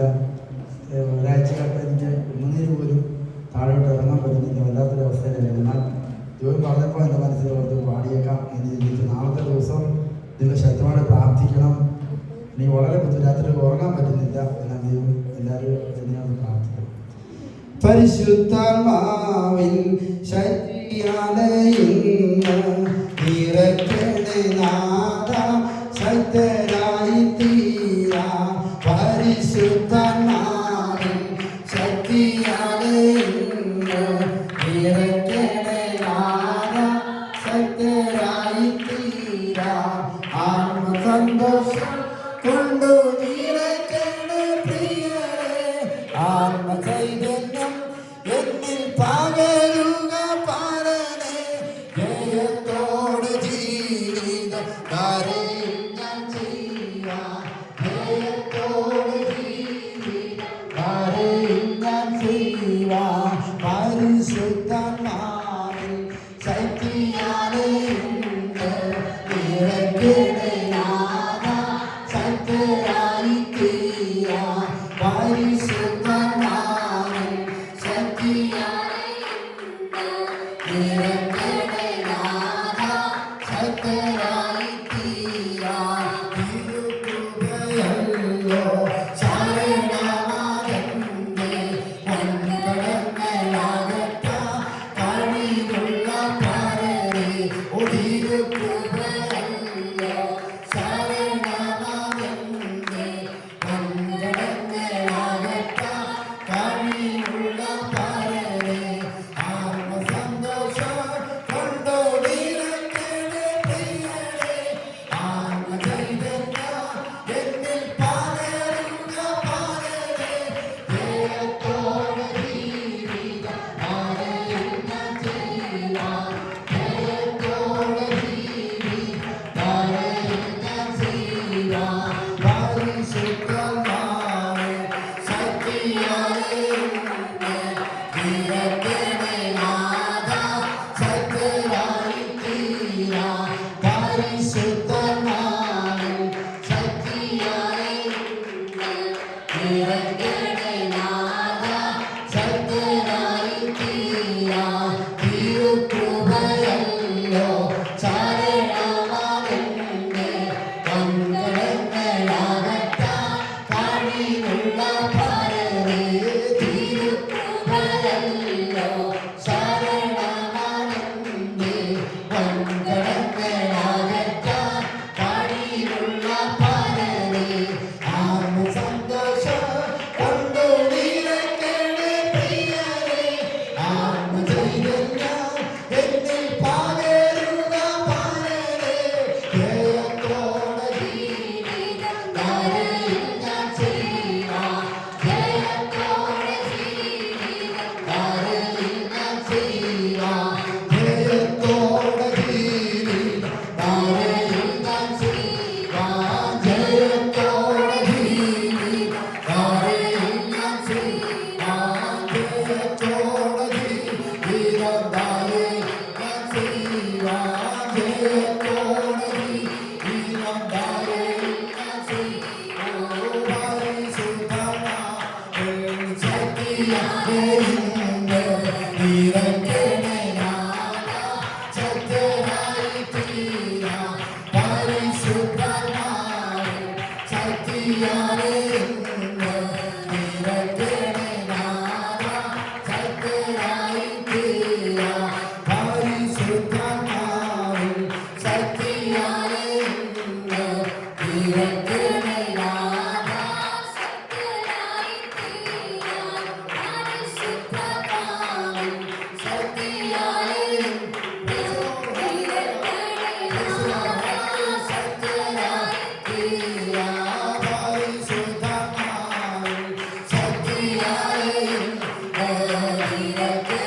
നാഥ, ശക്തരായി തീരാം പരിശുദ്ധനാമം ശക്തിയാലെ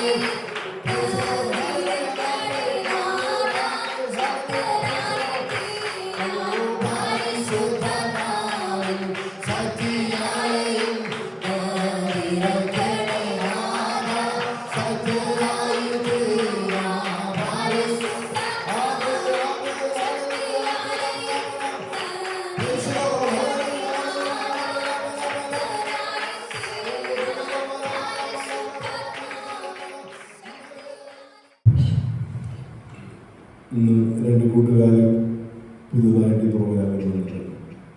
അവരെ ക്ഷണിച്ചിട്ടാണ് വന്നതെങ്കിലും ഇന്നത്തെ ചെയർപേഴ്സൺ അതുപോലെ ദിയ മോഹൻ അവരുടെ ഫ്രണ്ട്സാണ്. അവർ വിളിച്ചപ്പോൾ വരാനിടയായത് അവരുടെ സ്നേഹമുള്ള പെരുമാറ്റം, മാതൃകാപരമായ ജീവിതം, അല്ലെങ്കിൽ അത് അതൊക്കെയാണ് അതിൻ്റെ പുറകിൽ പ്രവർത്തിച്ചത്. അതുകൊണ്ട് അവർ വരുവാനിടയായത് അവരെ ഓർത്തും അതിന് കാരണമായ ദൈവം ഗ്രഹിക്കട്ടെ. അവരുടെ കുറിച്ച് പപ്പയ്ക്ക് ഒരു ആക്സിഡൻറ്റ് പറ്റി ഒരു പ്രശ്നം ഉണ്ടാക്കിയിരിക്കുകയായിരുന്നു. അപ്പോൾ ആ കൂട്ടുകാരൻ്റെ പപ്പയുടെ പ്രയാസം നിർത്താൻ ഞങ്ങളെ വിളിച്ച് ഞങ്ങൾ ഇന്നലെ മിനിയാന്ന് പോയി ആ വീട്ടിൽ പോയി പ്രാർത്ഥിപ്പാനായിട്ടിടയായി തീർന്നു. അത്രമാത്രം കരുതരുത്. ഇന്നത്തെ മെസ്സേജിൽ ആകത്തുക അങ്ങനെയുള്ള നിലവാരമായി നിൽക്കുമ്പോൾ ഗാന്ധി പറഞ്ഞത് എങ്ങനെയാണെന്ന് പറഞ്ഞത്, അവൻ്റെ ജീവിതമാണ് എൻ്റെ സന്ദേശം. അതിനാസ്പദമായിട്ട് എല്ലാ ദൂതുകളും ഉണ്ടായി.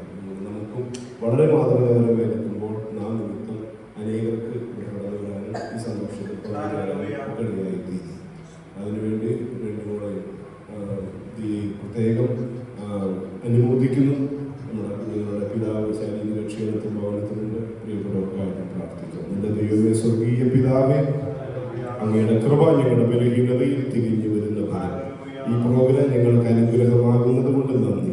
വളരെ ഉത്തരവാദിത്വത്തോടെ ബ്രദർ ജോബിന് ഒത്തിരി എഫേർട്ട് എടുത്ത് ഈ പ്രോഗ്രാം മനോഹരമാക്കാൻ പരിശ്രമിക്കുന്നല്ലോ. മകനെ സഹായിക്കണം. സൺഡേ സ്കൂളിൻ്റെ ചുമതല വഹിക്കുന്ന പ്രിയപ്പെട്ട സോണിക്കായി ഞങ്ങൾ പ്രാർത്ഥിക്കുന്നു. ഈ പ്രോഗ്രാമിൽ പങ്കെടുത്ത എല്ലാവരെയും കർത്താവ് സഹായിക്കണം. വിശേഷം നിങ്ങളുടെ മധ്യ കടന്നു വന്ന 2 മക്കൾക്ക് വേണ്ടി പ്രാർത്ഥിക്കുന്നു. അവരുടെ പ്രിയപ്പെട്ട പിതാവ് വളരെ ശാരീരിക ക്ഷീണത്തിൽ ഭവനത്തിലായിരിക്കുമ്പോൾ തൻ്റെ മകനോട് ദൈവം കൃപ ചെയ്യണമെന്ന് ഞങ്ങൾ പ്രാർത്ഥിക്കുന്നു. ഞങ്ങൾ എല്ലാവരും വളരെ മാതൃകാപരമായി ജീവിക്കാനുള്ള കൃപ പകരണം. പ്രോഗ്രാം അനുഗ്രഹമാക്കിയതുകൊണ്ട് നന്ദി. പ്രാർത്ഥന കേട്ടതുകൊണ്ട് നന്ദി. യേശുവിൻ പുണ്യനാമത്തിൽ തന്നെ പിതാവേ, ആമേൻ. പിതൃപുത്ര പരിശുദ്ധാത്മാവാം ത്രിയേക ദൈവത്തിന്റെ സാന്നിധ്യം, സമ്പർക്ക, സഹവാസം, കാവൽ നാമേവരോട് ഓർത്തു പ്രാർത്ഥിച്ച പ്രാർത്ഥനകളോട് ലോകമെങ്ങുമുള്ള വിശുദ്ധരോട് വിശേഷ യുവജന പ്രവർത്തനങ്ങളോട് യേശുവിൻ മടങ്ങി വരവ് വരെ എപ്പോഴും ഉണ്ടാകുമാറാകട്ടെ. ആമേൻ. ഇത്രത്തോളം സന്തോഷകരമായി പ്രോഗ്രാമിൽ പങ്കെടുക്കാൻ സഹായിച്ച ദൈവത്തെ നമ്മുടെ കരങ്ങൾ ഉയർത്തി ഒന്ന് മഹത്വം പറയാൻ പറ്റും. ഹല്ലേലൂയ, ഹല്ലേലൂയ, ഹല്ലേലൂയ.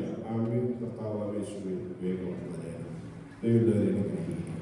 യൂത്ത് മീറ്റിങ്ങിന് കടന്നു വന്ന എല്ലാവരെയും കർത്താവ് ബലപ്പെടുത്തട്ടെ. ജ്യൂസ് വെളിയിൽ ക്രമീകരിച്ചിട്ടുണ്ട്. അതുപോലെ തന്നെ ദൈവം വെച്ചാൽ ഫെബ്രുവരി മാസത്തെ നമ്മുടെ യൂത്ത് മീറ്റിംഗ് എന്നായിരിക്കും? സെക്കൻഡ് സാറ്റർഡേ 8th ആണ് ഡേറ്റ് വരുന്നത്. അന്നേരം എല്ലാവരും ആ യൂത്ത് മീറ്റിങ്ങിനെ ഓർത്ത് ഇന്ന് തൊട്ട് പ്രാർത്ഥിക്കണം.